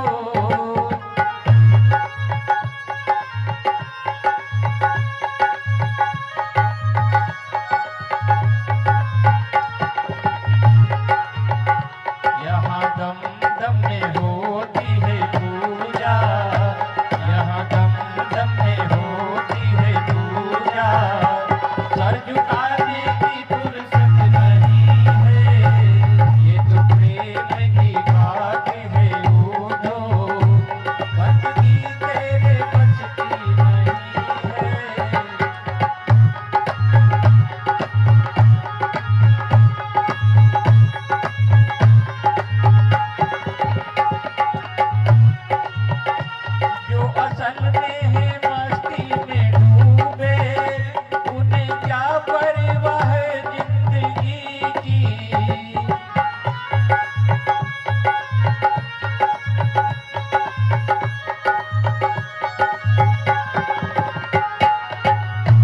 जो उतरती है चढ़ती है मस्ती, जो उतरती है चढ़ती है मस्ती, वो हकीकत में मस्ती नहीं है। ये तो प्रेम की बात है बूढ़ो, बंदगी तेरे बस की नहीं है।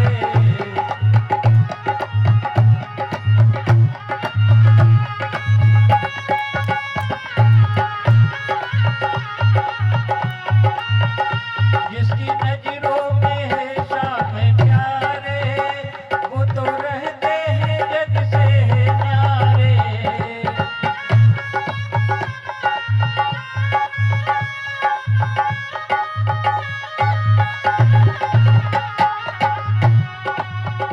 वो नजर फिर तरसती नहीं है, वो नजर फिर तरसती नहीं है। जिसकी नजरों में मोहन समाए, ये तो प्रेम की बात है बूढ़ो, बंदगी तेरे बस की नहीं है।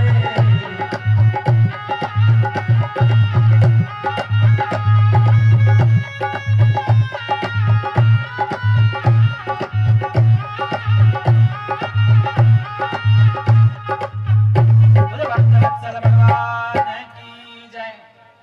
और इधर भगवान सुखदेव जी मुनि कुल के उद्धार के बारे में बताते हैं। और जब भगवान अपने धराधाम को पहुंच जाते हैं, मैत्रेय जी और उनके बीच में आपस में संवाद होता है। राजा यदु व गुरु दत्तात्रेय के बीच में जो संवाद होता है उसके बारे में भगवान बताते हैं कि दोनों ने आपस में जो चर्चा करी है, नाना प्रकार के धर्म की चर्चा करी है कि जो धर्म किस प्रकार का है। कहते हैं कि धर्म जिसे धारण किया जा सके वह धर्म है, जिसे धारण न किया जा सके, जो हमारे प्रारब्ध को बदल ना सके वह धर्म नहीं है, वह अधर्म है। जो बारंबार सांसारिकता में फंसाने वाला है वह अधर्म है, जो संसार से मुक्त करने वाला है वह धर्म है। भगवान के सूक्ष्म रूप में वह स्थूल रूप में सभी प्रकार के पूजनों के विषय में बारंबार ज्ञान की चर्चा हुई है कि व्यक्ति को अपने जीवन में धर्म, अर्थ, काम और मोक्ष को प्राप्ति के निमित्त में नित्य प्रति उठकर स्नान इत्यादि संध्या वंदन कर कर भगवान का ध्यान करना चाहिए। ध्यान करने के लिए क्या बताया कि सबसे पहले मूलाधार, जैसे हम बैठते हैं ना, सुखासन पर बैठ जावे, जहां से हम मल का त्याग करते हैं वहां पर चतुष्दल वाला कमल का फूल है। वहां पर भगवान के उन उत्तम मंत्रों का, जिस अपने गुरु मंत्र का ध्यान करते हुए उन चतुष्दलों में भगवान का उनका ध्यान करें। उससे ऊपर उस स्वादिष्टान चक्र में 6 दलों वाले उस कमल के फूल पर भगवान का ध्यान करते हुए अपने पितृगणों का वहां पर ध्यान करें। फिर उसके पश्चात नाभि के स्थान पर मणिपुर चक्र में 10 दलों वाले कमल के फूल पर माता लक्ष्मी व भगवान नारायण को विराजमान देखकर उन 10 दलों में भगवान के उन मंत्रों का जाप करते हुए भगवान का जाप करें। और वहां से ऊपर की ओर चलकर अपने हृदय के स्थान पर 12 दल वाले उस कमल के फूल पर भगवान ब्रह्मा व माता सरस्वती उस ज्ञान शक्ति को प्रणाम कर कर वहां पे अपने उन 6 मंत्रों का जप करें। उसके पश्चात इस विशुद्धि चक्र में जहां पर यह प्रकृति शक्ति 16 दलों वाली, कितने 16 दलों वाले कमल के फूल पर विराजमान है, यही हमारे वाक सिद्धि का तत्व प्रदान करती है। यहाँ पर भगवान के नामों का जप करते हुए पूजन करें। इसके पश्चात आज्ञा चक्र में एक और भगवान शंकर और एक बार भगवान माता पार्वती विराजमान है। वहां पर सोम, हंस इत्यादि उस दलों पर भगवान के उत्तम नामों का जप करते हुए भगवान का ध्यान करें। इसके पश्चात सहस्रार में सहस्त्र दल वाले 1000 दलों वाले कमल के फूल के पर हमारे इष्ट देव विराजमान है, हमारे गुरुदेव विराजमान है। हम जिनका पूजन करते हैं वह विराजमान है। ऐसा ध्यान करते हुए उनके चरणों से वह अमृतमय गंगा बह रही है और वह गिरती गिरती हमारे उस मणिपुर चक्र में उस कमल के फूल पर गिर रही है। इस प्रकार का जो ध्यान करता है, पुनः अपने ध्यान को उस मूलाधार पर ले जाकर भगवान के श्री चरणों में समर्पित करता है। इस प्रकार के सुंदर से ध्यान को जो करता है, जो जीवन में सब कार्य करे उसे क्या करता है, भगवान के चरणों में समर्पित करता है। केवल इतना सा ही कर लेने से क्या कर लेता है, मोक्ष का अधिकारी हो जाता है। सभी प्रकार के तत्वों की ज्ञान के बारे में चर्चा बताई। यहाँ पर गुरु दत्तात्रेय जी ने जो 24 गुरुओं को बनाया, उनके बारे में बताया कि ज्ञान जहां से मिले वहां से हमें ज्ञान लेना चाहिए। अपने जीवन में उन्होंने पृथ्वी को गुरु बनाया। पृथ्वी को इसलिए बनाया कि जिस प्रकार से आपने आप पे खड्डा खोद दिया, तो पृथ्वी माता के आपके घर में खड्डा खोद देती है? क्या आपने जो भवन बनाया उसमें खड्डे हो गए जाकर? नहीं करती है। वह सहनशीलता का, कि जब आपके ऊपर किसी प्रकार का आघात भी कर दिया जाए तो भी आप क्या बने रहे, सहनशील बने रहे। वृक्षों से कि जब आप के ऊपर फल लग जाए, आपके कार्य पूर्ण होने लग जाए, तो बड़प्पन दिखाए, जरा झुक जाए। मधुमक्खी को गुरु बनाया कि जिस प्रकार से वह फूलों के अंदर से स्वादिष्ट शहद लेकर आती है और क्या रहती है, एकत्रित होकर रहती है। इस प्रकार से जब एकत्रित होकर रहते हैं तो भगवान के धाम को हम पहुंच जाते हैं। हमारा कुटुंब एक संग रहता है। एक पर विपदा आती है तो सभी साथ हो जाती हैं। पवन को गुरु बनाया, अजगर को गुरु बनाया, एक वेश्या को गुरु बना लिया। क्यों? कि जिस प्रकार से वह अपने उपभोग करने वाले उन भोक्ताओं के लिए सुंदर से सज धज कर तैयार होकर बैठती है कि आज मुझे कोई सुंदर मेरे रूप को देखकर कोई मेरे समीप में आएगा। उसी प्रकार अपने भगवान को रिझाने के लिए सुंदर सा श्रृंगार कर कर भगवान को रिझाने के लिए नित्य प्रति उन कर्मों को करना चाहिए जिससे वे रिझ जाए। इस प्रकार वो वेश्या करती है कि यह संसारिक व्यक्ति मेरे ऊपर रिझ जाएंगे। दत्तात्रेय जी उसे भी गुरु मान लेते हैं, उसके अंदर से भी सीख ले लेते हैं कि जिससे भगवान रिझ जाए, जो भगवान को प्रसन्न हो, वैसे कर्म हम करें।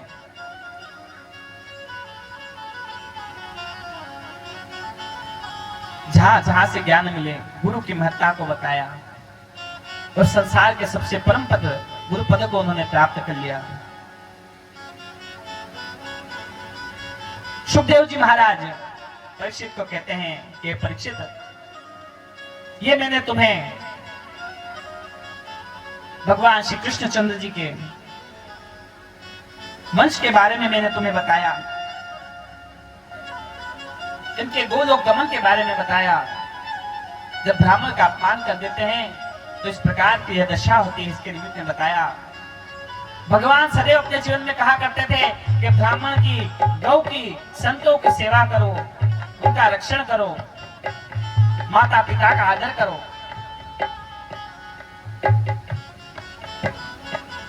ये जो भगवान कृष्णचंद्र है ना, इनके अत्यंत प्रिय एक ब्राह्मण देवता, इनके जो मित्र थे उनका नाम सुदामा। ब्रह्मणो ब्रह्मवित्तमः दृष्टा इंद्रियेषु, के जो कि सभी गुणों में उत्तम हैं, विरक्त हैं, वह ब्राह्मण देवता सुदामा जी से इनका बड़ा प्रेम था, बड़ा स्नेह था। कृष्णस्याद सखा कश्चित् ब्राह्मणो ब्रह्मवित्तमा विरक्ता इंद्रियेषु प्रशांतात्मा जितेन्द्रियः। जो भगवान कृष्ण के क्या है, मित्र हैं। भगवान का मित्र कैसा हो सकता है? विरक्ता इंद्रियेषु, जो अपनी इंद्रियों के कार्यों से क्या हो सका हो, विरक्त हो चुका हो। क्यों? क्योंकि अगर हम हमारे इन इंद्रियों के, जो हमारी आंखें देखना चाहती केवल वही देखना चाहेंगे, हमारी जिह्वा जो कहना चाहेगी, जो चखना चाहेगी उसी में लगे रहेंगे, हमारे हाथ पांव जो करना चाहते हैं केवल उनमें ही लगे रहेंगे, तो हम भगवान को प्राप्त नहीं कर पाएंगे, भगवान को सखा नहीं बना पाएंगे। ये सुदामा जी बारंबार कहा करते थे कि जो कृष्ण है ना मेरा मित्र है। कहो सुदामा एक दिन कृष्ण हमारे मित्र, करत रहे उपदेश प्रिय, ऐसो परम विचित्र। सुखदेव जी महाराज भी कहते हैं कि हे महाराज, हे परीक्षित, ये सुदामा जो भगवान का जो मित्र है ना, ये विलक्षण है। उज्जैन के गुरुकुल में सुदामा जी व कृष्ण जी दोनों साथ में पढ़े हैं, और जब ये गांव में आकर बसे हैं ना, वो वर्तमान का हमारा कौन सा है, पोरबंदर नाम का वह शहर है। उस स्थान पर जब सुदामा जी अध्ययन कर कर आकर वहां पर बसे, तो नित्य प्रति भगवान के उन्हीं रूपों का ध्यान किया करते थे, उसी स्वरूप का ध्यान किया करते थे। इनकी एक पत्नी है, उसका नाम है सुशीला। इसका ना जैसा नाम है वैसा इसका काम है। यह क्या है? सुशीला, अच्छे शील वाली है, शीलवान है, गुणवान है, सौभाग्यवान है। और जैसे इनके मित्र का नाम है भगवान का, ऐसे इनका काम है सुदामा, अच्छे दामा, अच्छे कार्यों को करने वाला। आज ये जो सुदामा जी जो है ना, इनकी घर की जो स्थिति है, इनके पास में अष्ट लक्ष्मियों में से केवल मात्र एक धन लक्ष्मी नहीं है, बाकी सभी कुछ इनके पास में है। पर इनको लोग बाग क्या कहते हैं कि गरीब सुदामा है ना। वो गरीब नहीं थे किसी प्रकार से। केवल धन, केवल द्रव्य का ही नहीं होता कि आपके पास में धन हो, वही लक्ष्मी नहीं है। पुत्र होना, तो इनके 4 पुत्र थे। विद्या धन, तो विद्या इतनी थी कि ब्रह्मणो ब्रह्म वित्तमः, एक गुरुकुल के सामान्य रूप से आज के समय में देखा जाए ना, तो आजकल के विद्यालयों के कुलपति थे ये। इनके अंडर में 1000 विद्यार्थी विद्या अध्ययन करते थे। तो आज उन्हें 1000 विद्यार्थियों को अध्ययन कराने वाला जो कुलपति है, उसे अपनी चिंता होगी कि उन 1000 बच्चों की चिंता होगी, अपने बालकों की चिंता होगी कि जो विद्या अध्ययन करने के लिए आए हैं वो अपने अपने घरों को छोड़कर आए हैं। ऐसे 1000 बालकों की चिंता होगी, उनकी वे चिंता किया करते थे। फटे टूटे कपड़े में अपना जीवन यापन कर लिया करते थे, पर सभी को वह नीति का ज्ञान दिया करते थे। कोई कथा इत्यादि का कहने के लिए आता ना, तो कहते थे कि अभी तो मुझे इन्हें अध्ययन कराना है। याचित वक्त धारण कर रखा था कि कहीं पर मांगने नहीं जाऊंगा, कोई देकर भी आएगा, कोई देने के लिए भी आएगा ना, तो केवल एक दिन में प्रातः का दिया हुआ शाम तक खत्म कर दिया जाएगा। ऐसा भी नहीं कि साथ आज संभाल के रख लूं कि आज ज्यादा है तो क्या सुबह उठ के ना आज यही खा लेंगे। ऐसा भी नहीं कि जो सुबह मिला है वो शाम तक खत्म कर लिया जाए। किसी के यहाँ भिक्षा मांगने नहीं जाया करते थे, जो दे दे वो ले लेते थे। समय धीरे धीरे परिवर्तित हुआ। जो भिक्षा देने के लिए जो आया करते थे, वो भिक्षा देने के लिए आना बंद हो गए। सभी की उन्हें चिंता रहती थी। और आज 10 दिवस बीत जाते हैं, बच्चों को किसी प्रकार से कोई भोजन नहीं मिला है। तो जो सुदामा जी, उनकी जो कुटिया है ना, वो भी किस प्रकार की है। उनकी कुटिया में केवल एक स्थान ऐसा है जहां पर वे बैठे रहते हैं और पानी नहीं टपकता है, और वहीं पर उन्होंने भगवान को बिठा रखा है। और उस कोने में भगवान को सुंदर सी कथाओं का श्रवण कराते हैं। बाकी सब स्थानों पर पानी की बूंदें गिरा करती हैं। वहां पर उनकी है जो सुशीला नाम की जो पत्नी है, ये बर्तनों को लगाकर इस प्रकार का साधन कर कर अपने जीवन को, अपने बालकों को वहां पर रखा करते। 10 दिवस जब बीत गए तो माता को क्या होने लगी? चिंता होने लगी कि मेरे पुत्र मृत्यु को प्राप्त न हो जाए। जो सबसे छोटा बालक था वो बारंबार रोकर माता से भोजन मांगता, माता भूख लग रही है, भोजन चाहिए। माता कहती कि बेटा जरा धीरे बोल, तेरे पिताजी क्या कर रहे हैं? पूजा कर रहे हैं, उन्हें सुना देगा। उन्हें जब सुन जाएगी तो भगवान के ऐसा ना सुन ले कि हमारे घर में अन्न है। और सुदामा जी नित्यपति कहा करते थे कि मेरा जो मित्र है वह द्वारिकाधीश है, उसके यहाँ पे परम वैभव है, सोने की नगरी है। और सभी को ये बात बताया करते थे। लोग बाग उन्हें बेवकूफ समझा करते थे, भिखारी समझा करते थे।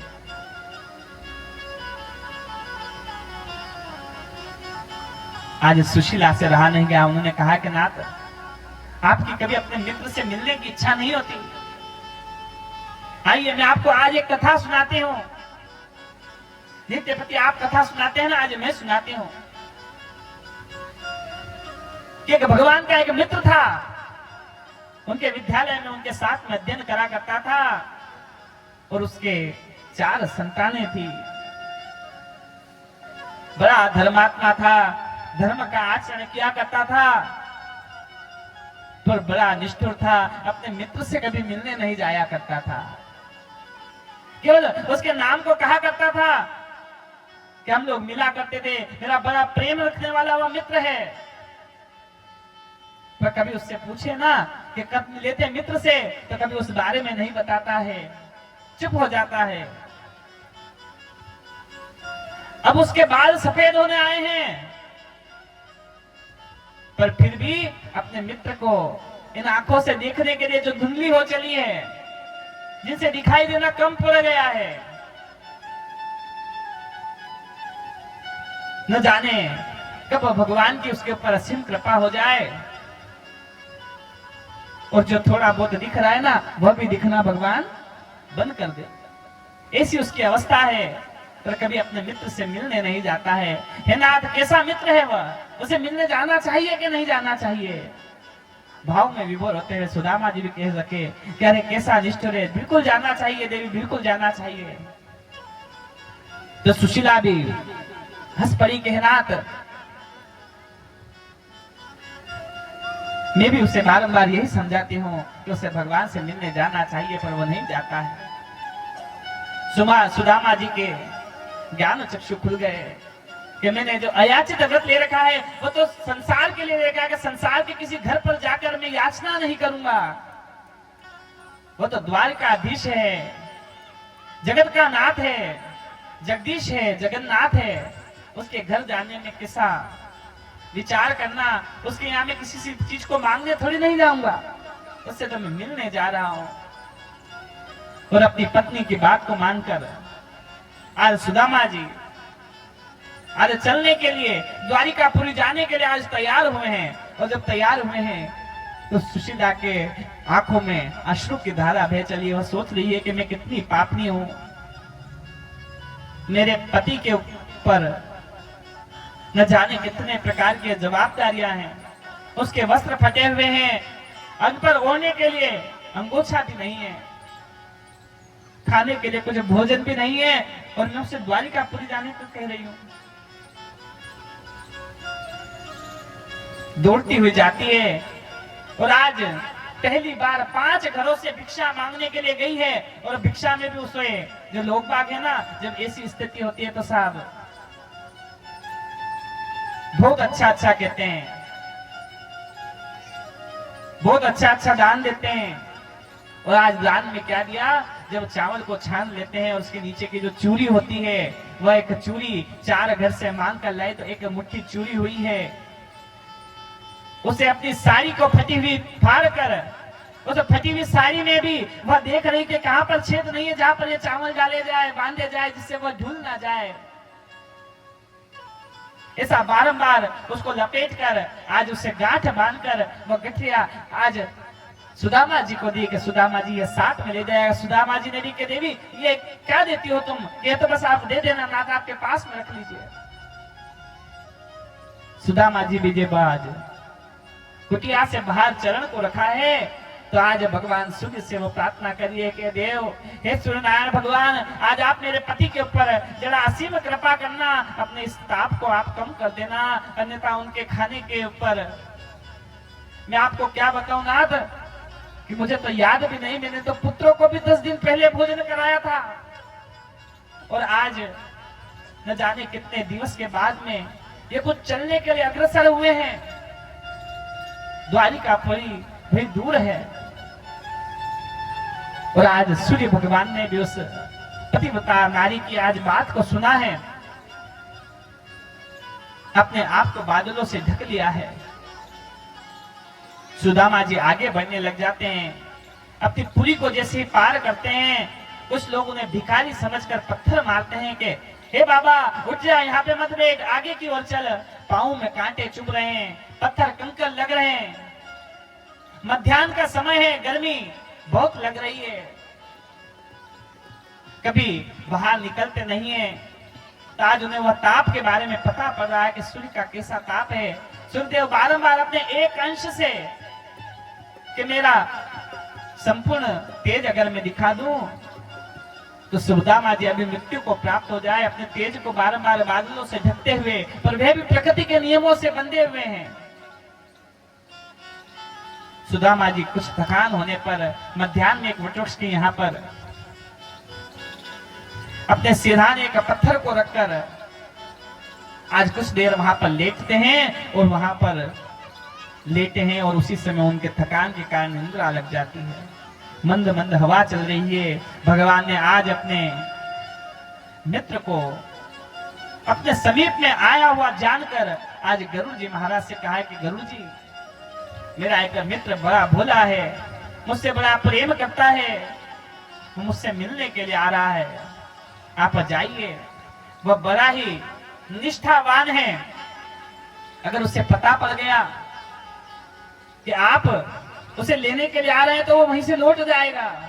इससे इस प्रकार से जाना कि वो जहां पर जैसा हो ना, उसी अवस्था में उसे पुरी के समीप छोड़ देना। गरुड़ जी महाराज ने उस वृक्ष के नीचे की ओर गए हैं, उस वृक्ष को ही उड़ाकर, उस स्थान को ही उड़ाकर द्वारिकापुरी के समीप में रख दिया है। कुछ ग्वाले गैयाओं को चलाते हुए वहां से गुजर रहे थे, गौओं की आवाज आ रही थी। सुदामा जी की निंद्रा खुली है और ग्वाले से सुदामा जी ने पूछा है, हे बाबा, ये द्वारिकापुरी कितनी दूर है? द्वारिकाधीश को पहचानते हो क्या? मेरा मित्र है वो।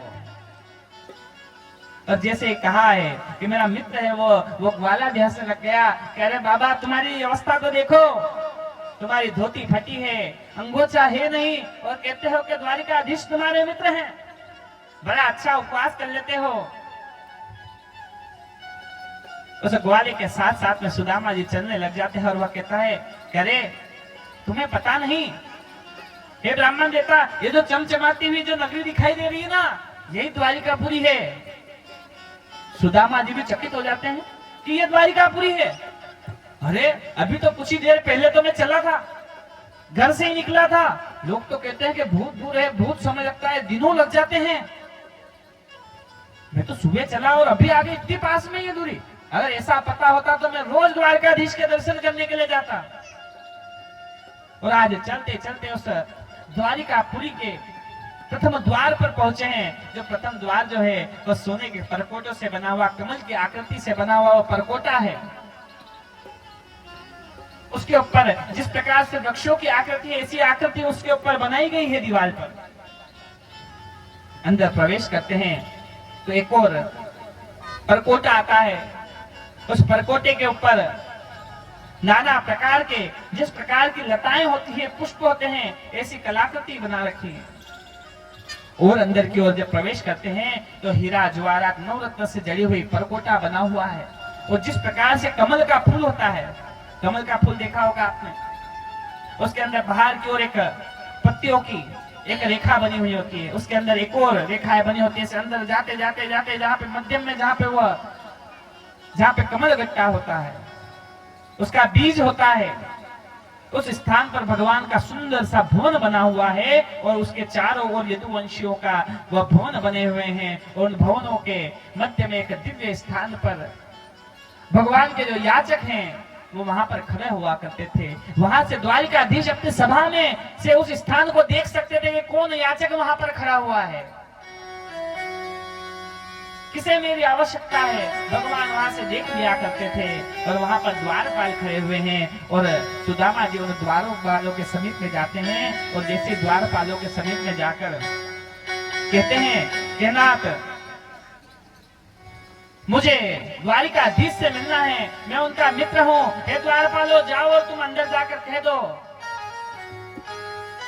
तो द्वारपाल हंसने लग जाते हैं। क्या रे ब्राह्मण देवता, अगर कुछ चाहिए तो हमसे कह दो, भगवान ने हमें आदेश प्रदान कर रखा है। द्वारिकाधीश ने हमें आदेश दिया है कि कोई भी मेरी पुरी में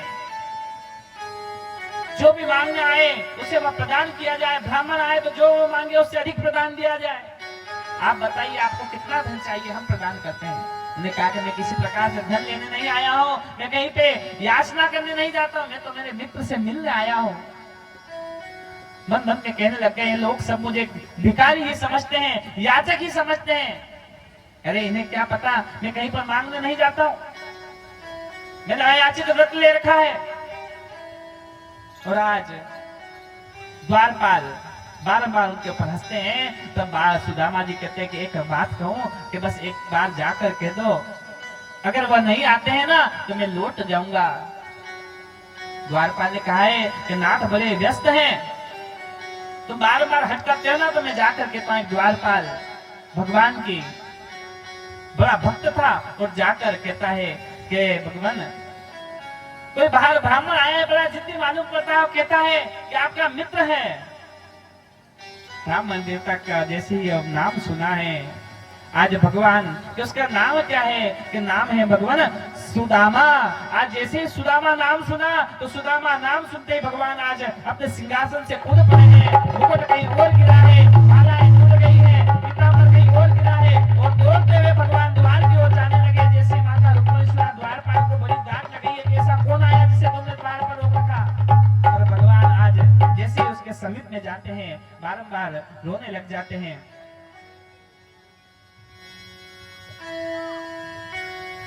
देखो देखो ये गरीबी कहा, कृष्ण के दर पे ये विश्वास लेके आया हूँ। मेरे बचपन का यार है मेरा श्याम, यही सोच कर मैं आस लेकर के आया हूँ।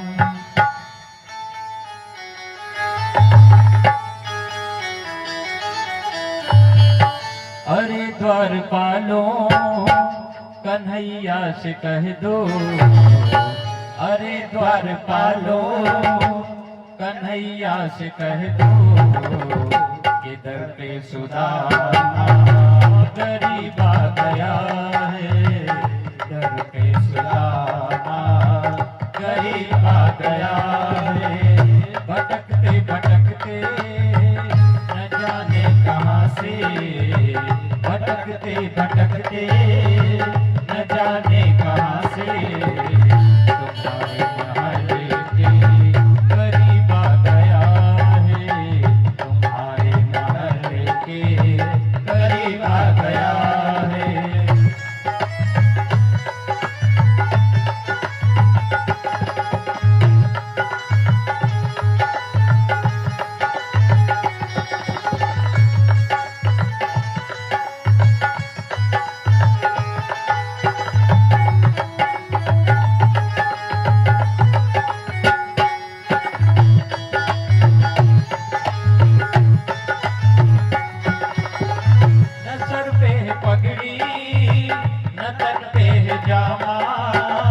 बता दो कन्हैया को नाम है सुदामा, बता दो कन्हैया को नाम है सुदामा। तुम इस बार मोहन से जाकर कह दो, तुम इस बार मोहन से जाकर कह दो, मिलने सका नसीब आ गया है।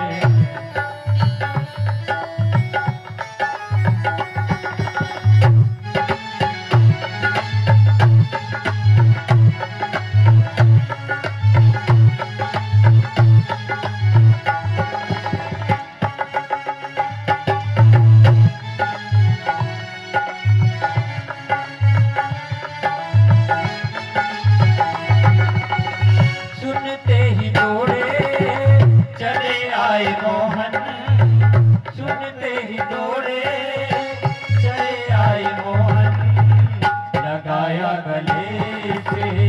सुदामा को मोहन लगाया गले से, सुदामा को मोहन हुआ रुक्मणी को बहुत ही अचंभा, हुआ रुक्मणी को बहुत ही अचंभा। मेहमान के साथ गया है, मेहमान के साथ अजीब गया है।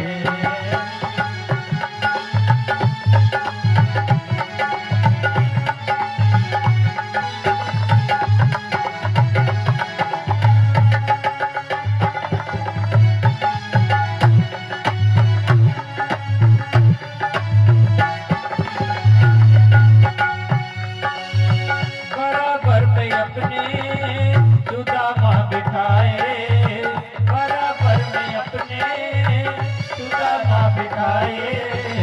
चरण आंसुओं से चांदने दुलाए, चरण आंसुओं से चांदने दुलाए। न घबराओ प्यारे जरा तुम सुदामा, न घबराओ प्यारे जरा तुम सुदामा। खुशी का समा अब करीब आ गया है, खुशी का समा अब करीब आ गया है।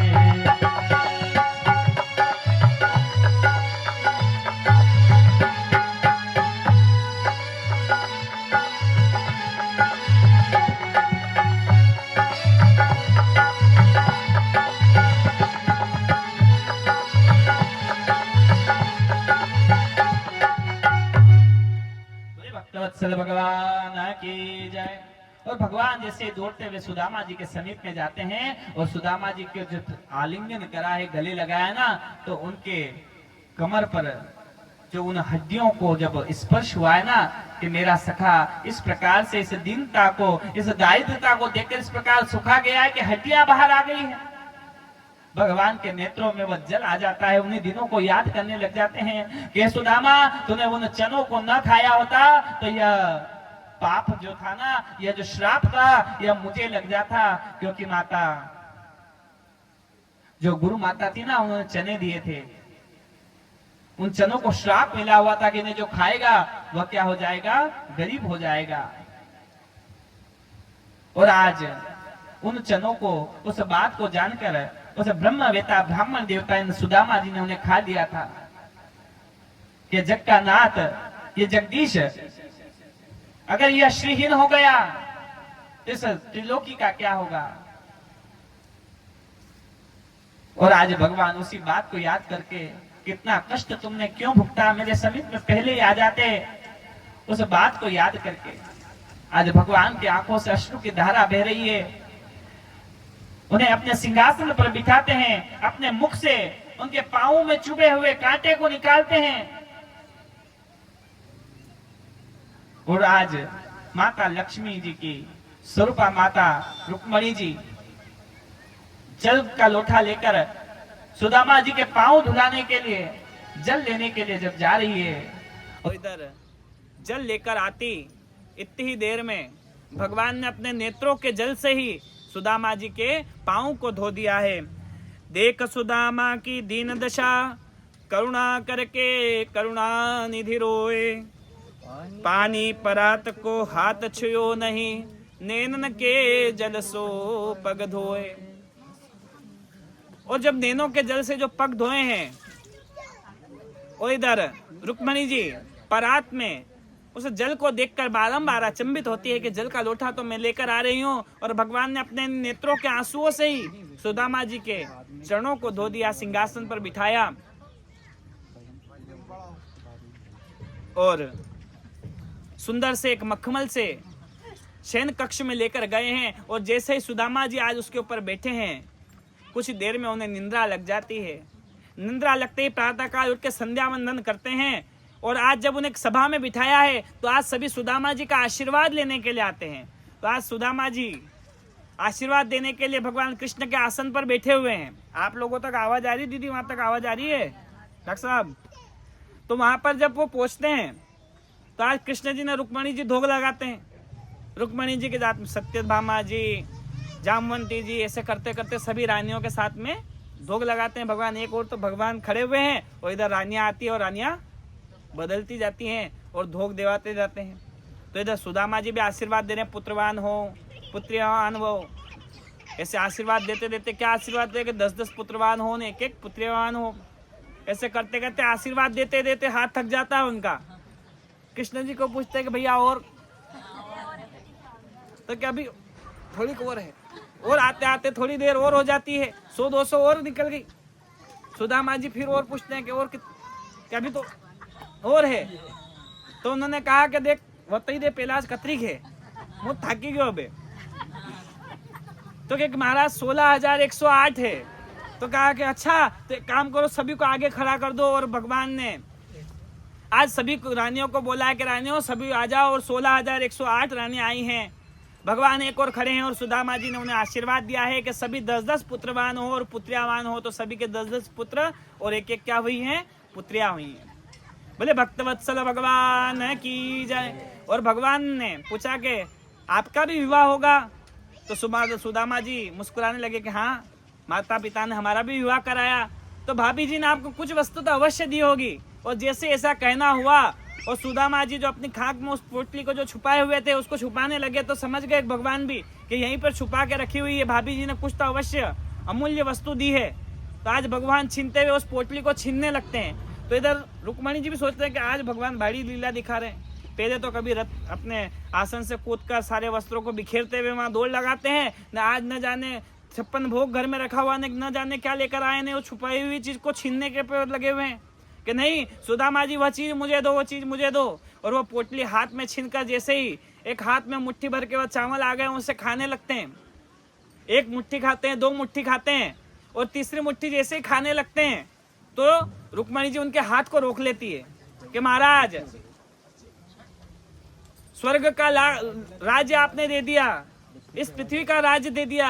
अरे अब ये तीसरी मुट्ठी भी खा लोगे तो उस राजा बलि के यहाँ पे थोड़े दिन रहकर आते हैं हम, वो भी राज्य क्या अब इनको ही प्रदान कर दोगे। और माता जी की उस बात को सुनकर भगवान ने वह दाने आज रुक्मणी जी को प्रदान करे हैं। और उसी के द्वारा आज हम सभी के घर में क्या हुआ है, लक्ष्मी अन्न धन की प्राप्ति हो रही है। बोले माता लक्ष्मी की जय, रुक्मणी देवी की जय। और भगवान ने आज विश्वकर्मा जी को आदेश करा है, वे उनकी सुदामा जी की पुरी में गए और स्वर्ण निर्मित भवनों को बनाया है। जब वो स्वर्ण निर्मित के भवन बनाने के लिए विश्वकर्मा जी आए तो कैसी सुशीला देवी आज वो अपने घर से बाहर जाकर बैठ गई, सारे भवन बना दे। विश्वकर्मा जी ने बोला कि देवी आपके लिए ही हैं। तो क्या मेरे पति नहीं कहेंगे साहब जब तक मैं नहीं लूंगी? क्या तो कृष्ण भगवान ने भेजे कि नहीं मेरे पति नहीं आ जाते जब तक मेरे लिए कुछ भी नहीं है। जब सुदामा जी आज घर में है और एक सुंदर सा पीताम्बर ओढ़ने के लिए दिया है भगवान ने, तो जैसे पीताम्बर ओढ़ा पहन के आए, सभा में सबको आशीर्वाद वगैरह प्रदान कर दिया, तो भगवान कृष्ण जी कहते हैं कि सुदामा जी वो पीताम्बर कहाँ पे है? कि साहब वो रखा हुआ, कि वो मेरे को दे दो वापस। तो सुदामा जी भी मन में विचार कर रहे हैं कि भले अमीर बन गया है, द्वारकाधीश बन गया है, पर इसकी आज तक आदत नहीं गई है, मेरे से वस्त्र दे दिए ना फिर वापस मांग रहा है। फिर विचार के चलो ऐसे हो सकता है बड़े लोगों के यहाँ पे ऐसा ही होगा कि अच्छा ब्राह्मण देवता आपका काम हो गया हो तो आप चलो। क्या वहां से जाए नहीं तो सुशीला देवी क्या करी है, घर के बाहर बैठी हुई, उन बच्चों की चिंता है, वो भोजन इत्यादि करे हुए नहीं, कितने दिन बीत चुके हैं। तो आज उसी चिंता में इधर सुदामा जी मन में विचार के कि ये बड़ा द्वारकाधीश है, मेरे को जाने की इच्छा नहीं, फिर भी मेरे को जबरदस्ती कह रहा है कि भैया घर से जाओ, घर से जाओ। है अब किसी कोई मेहमान आया है उसको अपन एकदम से यूं तो नहीं बोल सकते कि आप घर से पधारो। तो भगवान भी इशारों में कह रहे कि हाँ महाराज आपका काम हो गया हो तो पधारो। जब सुदामा जी के बड़ा ऐसा दोस्त है ये मेरा, है मेरा आदर सत्कार कहना चाहिए कि और 1-आध महीने यहाँ पे रुको, यूं तो नहीं कि साहब काम हो गया ना कि वाह पधारो साहब। कुछ देने के नाम पे भी कुछ 21 रुपए नारियल का ब्राह्मण है, कुछ दक्षिणा तो देनी पड़ती है कि मैं तो मित्र के यहाँ पे आया हूँ मिलने। यह विचार कर तो भगवान ने 1 पाई दान नहीं दिया और जो पीताम्बर दिया था वो भी वापस ले लिया। क्यों? क्योंकि जमाने में से यहाँ से जाएंगे तो लोग बाग क्या सोचेंगे कि सुदामा जी ये पीताम्बर लेने के लिए वहां पे गए होंगे। ये द्वारकाधीश के पास में गए ना, वो द्वारपाल भी सब क्या सोचेंगे कि पीताम्बरी चाहिए थी, अगर ये पीताम्बरी चाहिए तो पहले ही बता देते। तो आज यही विचार करके आज भगवान उनको कुछ चीज़ प्रदान नहीं करते हैं। और आज यही विचार करते करते सुदामा जी उस वृक्ष के यहाँ पे पुनः जब विश्राम करते हैं कि चलो थोड़ी देर विश्राम कर लेता हूँ, गुरु जी महाराज को आदेश किया जाता है, वह पुनः उस पुरी के समीप में वहाँ उसी स्थान पर छोड़कर आ जाते हैं और उठते हैं और अपनी पुरी के समीप में पहुँचते हैं। देखते हैं कि जहाँ पे टूटी फूटी सी कुटिया थी वहाँ पे क्या बना हुआ है, सुंदर से भवन बने हुए हैं। सुशीला घर के बाहर बैठी हुई है। जो बच्चे बेचारे पहले भूखे तरसे थे और वो लटक चुके हैं। क्यों? क्योंकि किसी भी वस्तु को पान नहीं करते कि मेरे पति नहीं आ जाए जब तक मैं कुछ भी नहीं लूंगी। जैसे ही सुदामा जी आए हैं, उन्होंने कहा कि विश्वकर्मा जी ने कि ये सब भगवान कृष्ण ने आपके निमित्त में दिया है। सुदामा जी ने स्वीकार करा है कि मित्र के निमित्त में भेजा है। तो आज सभी ने वहां पे अंदर गए हैं। बोले भक्तवत्सल भगवान की जय। इस प्रकार भगवान के मित्र सुदामा जी का यह उत्तम चरित्र है। जो इस चरित्र को सुनता है उसका यह मित्रवत व्यवहार सदैव भगवान के प्रति बढ़ता ही जाता है। बोले भगवत्सल भगवान की जय। सुखदेव जी महाराज परीक्षित को कहते हैं कि परीक्षित, इस प्रकार मैंने तुम्हें यह संपूर्ण कथा बतलाई, अब भी क्या तुम्हारे मन में किसी प्रकार का कोई संशय है? तो परीक्षित कहता है कि महाराज मेरे सभी प्रकार के संशय दूर हो गए हैं। परीक्षित से सुखदेव जी महाराज पूछते हैं कि क्या अब तुम्हें मुक्ति हो गई है या तुम्हें और भी कुछ मन में विचार है या और भी कुछ प्रश्न तुम्हारे रह गए? परीक्षित कहता है कि महाराज मेरे सारे प्रश्न समाप्त हो चुके हैं और मैं अब अपने आप को क्या समझता हूँ, मुक्त समझता हूँ। सुखदेव जी अंतिम वचन में कहते हैं कि हम राजन, तुम भगवान के शरणागति को प्राप्त करो, भगवान को अपने सभी कर्मों को समर्पित कर दो और उन्हीं का ध्यान करते हुए तुम परम पद को प्राप्त करो। और अपने हाथ से आज परीक्षित को मुक्त कर कर आज सुखदेव जी महाराज वहां से प्रस्थान करते हैं। बोले भक्तवत्सल भगवान की जय, सुखदेव जी महाराज की जय। और इधर सुखदेव जी को जाता हुआ देखकर वह जो तक्षक नाग है, आज वो सप्तम दिवस को जानकर आज एक सूक्ष्म रूप धारण कर कर आता है। क्यों? क्योंकि यह जो परीक्षित जी के जो पुत्र हैं जन्मेजय, इन्होंने एक उपाय करा है कि यहाँ पर कोई भी नाग न घुस सके, इसलिए स्वयं द्वार पर खड़ा हो गया, पार्श्ववर्ती सैनिकों को खड़ा कर दिया है। तो ये तक्षक ने भी एक टोकरी में पुष्प लेकर ब्राह्मण देवता जा रहे थे, तो उस पुष्प के अंदर वह सूक्ष्म रूप धारण कर कर बैठ गया और जैसे ही परीक्षित जी के समीप में गया है, आज परीक्षित जी ध्यान अवस्था में लीन है। वह भगवान के उस दिव्य स्वरूप का ध्यान करते हुए शशंक चक्रम सकिरीट कुंडलम सपीत वस्त्रम सरसूरोहेक्षणम, हे भगवान आप शांताकारम हैं, आपको सभी प्रकार के यह शशंक या सुदर्शन चक्र है एक हाथ में गदा पद्म धारण करे हुए हैं, एक हाथ में सुंदर से वनमालाओं को पहने हुए हैं गले में, एक हाथ में मुद्गर है और आशीर्वाद प्रदान कर रहे हैं। उस रूप का ध्यान करते करते अपने प्राणों को ब्रह्मांड में विलीन कर देते हैं। बोले भक्तवत्सल भगवान की जय। और इधर वह जो तक्षक नाग है वह आकर परीक्षित जी को दसता है और दसते ही उनका जो शरीर होता है ना, वह जलकर क्या हो जाता है, भस्म हो जाता है।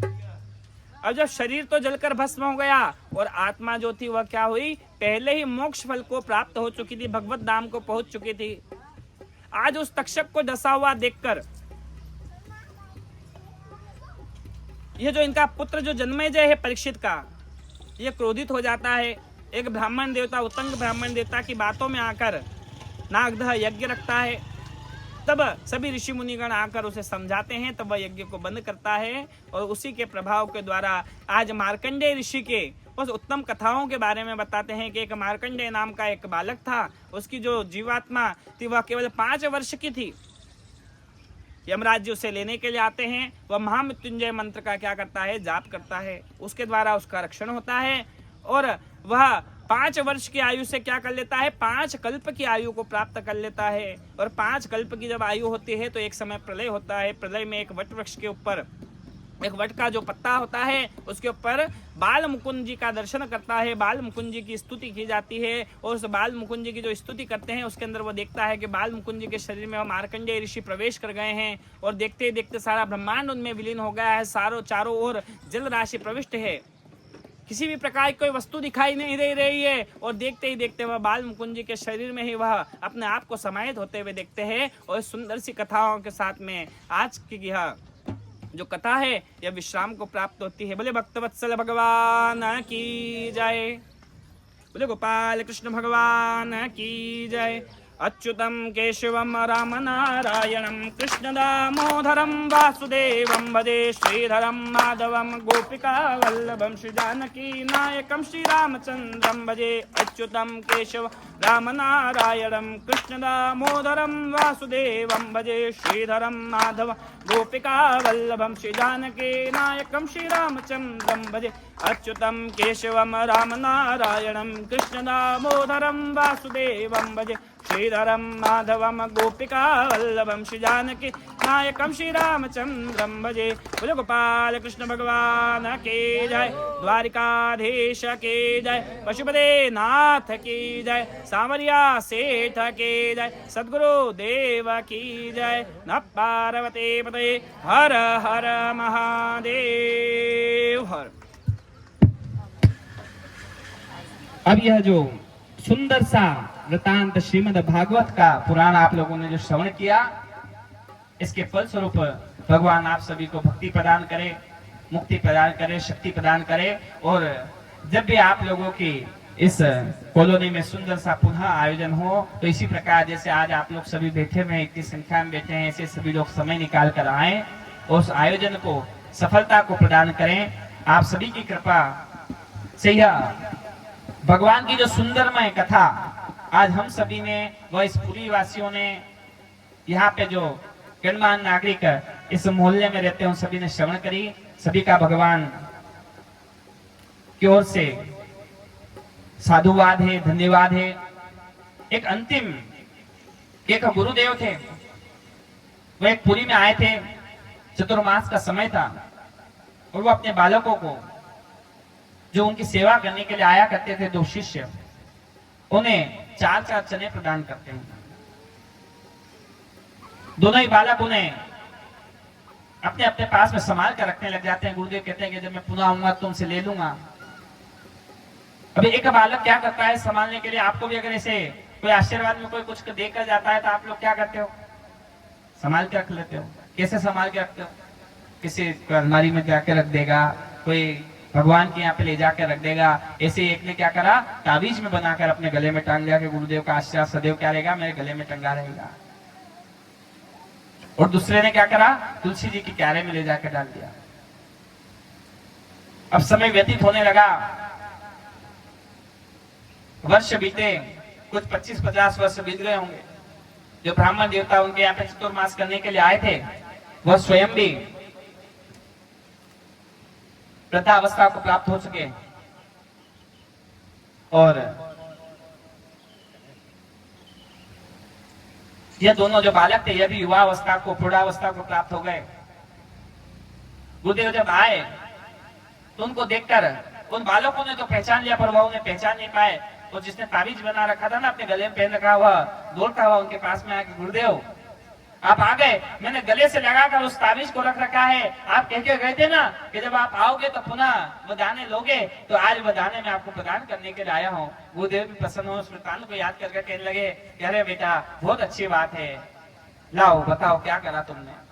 तो उसने उस ताबीज को खोला, उस ताबीज को खोला, उसमें से वो 4 चने निकालने लग गया। तो अब महाराज क्या निकला होगा उसमें से? वो चने निकल गए होंगे। क्या निकला? बेसन निकला, है ना, आटा हो गया उनका सबका। कीड़े खा गए, उनको फूंद लग गई, है ना। अब दूसरे बालक के पास में गए तो उस बालक ने कहा कि गुरुदेव वो 4 दाने तो कहाँ पे हैं, मैं आपको क्या बताऊं, आप मेरे साथ में चलिए। वो अपने साथ में भंडार में ले जाता है, और भंडार में ले जाकर एक कक्ष को खोलता है, तो उस कक्ष में वह चने ही चने पड़े हुए हैं। उनमें से कहता है कि महाराज इसमें से आपके 4 चने कौन से हैं, आप ले लो। क्यों? क्योंकि उसने जो तुलसी के क्यारे में जो उन 4 दानों को डाला, तो उनसे 4 पौधे उत्पन्न हुए। 4 पौधों के उन बीजों से उसने एक क्यारी में बोया, क्यारी में से उसे खेत में बोया, और होते होते आज इतने उत्पन्न होने लग गया कि आसपास के जो गांव के लोग बाग थे ना, उस बीज को मांगने उसके यहाँ पर आया करते थे। ऐसा पौधा चने का आसपास कहीं पर नहीं था। मानो वह गुरुदेव बताना चाहते हो कि बेटा जिस प्रकार से ये ज्ञान है ना, जो तुम्हें प्रदान किया गया ताबीज बना के गले में टांग के घूमने का नहीं है, इसे अपने जीवन में उतारने का है। कि इससे जो अन्य लोगों के उस तुलसी की क्यारी में ऐसा कोई भक्त मिले तो उसे वह 4 वृत्तांत बताएं, इन कथाओं के बारे में बताएं। अगर वही जाकर अन्य लोगों के बारे में इस कथा को बताएगा, इस जीवन में उतारेगा, तो इस कथा को सुनने का ये फल प्राप्त होगा, उन गुरुदेव का ये आशीर्वाद आपको और हम सभी को प्राप्त होगा। तो अब क्या करना है, इन कथाओं को सुन करके अपने पास में ही नहीं रखना है। जैसे उस बालक ने करा, क्या कर लिया, तावीज बना के अपने पास में रख लिया, नहीं कि यहीं पे क्या हो गए, भूल गए। अपने जीवन में उतारना है, आगे से आगे बढ़ना है। हमको अच्छा लगे तो स्वयं के जीवन में उतारे, अन्य आगे लोगों को बताएं, स्वयं भी भगवत भक्त बने और अन्य को भी भगवत भक्त बनाएं। ऐसे सुंदर से आयोजनों को रखें, श्रीमद् भागवत कराएं, राम कथा करावें, श्रीमद् देवी भागवत करावें, और सदैव क्या बना रहे, भगवत के भक्त बने रहे। गौ माता की सेवा करें, पशु पक्षियों की सेवा करें, अपने माता पिता की सेवा करें। और इसी के साथ में मैं मेरी वाणी को विश्राम देता हूँ। कुछ भूल चुकी हो, कहने में कुछ गलती रह गई हो तो अपने ही बालक के समान समझकर आप लोग क्षमा प्रदान कीजिएगा। जय श्री कृष्णा, जय श्री राम।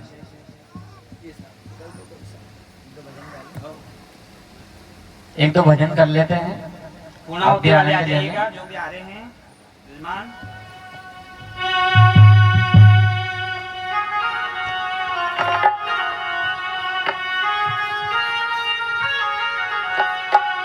ओ दीनानाथ मेरी बात छान्या को निखारा सो, दीनानाथ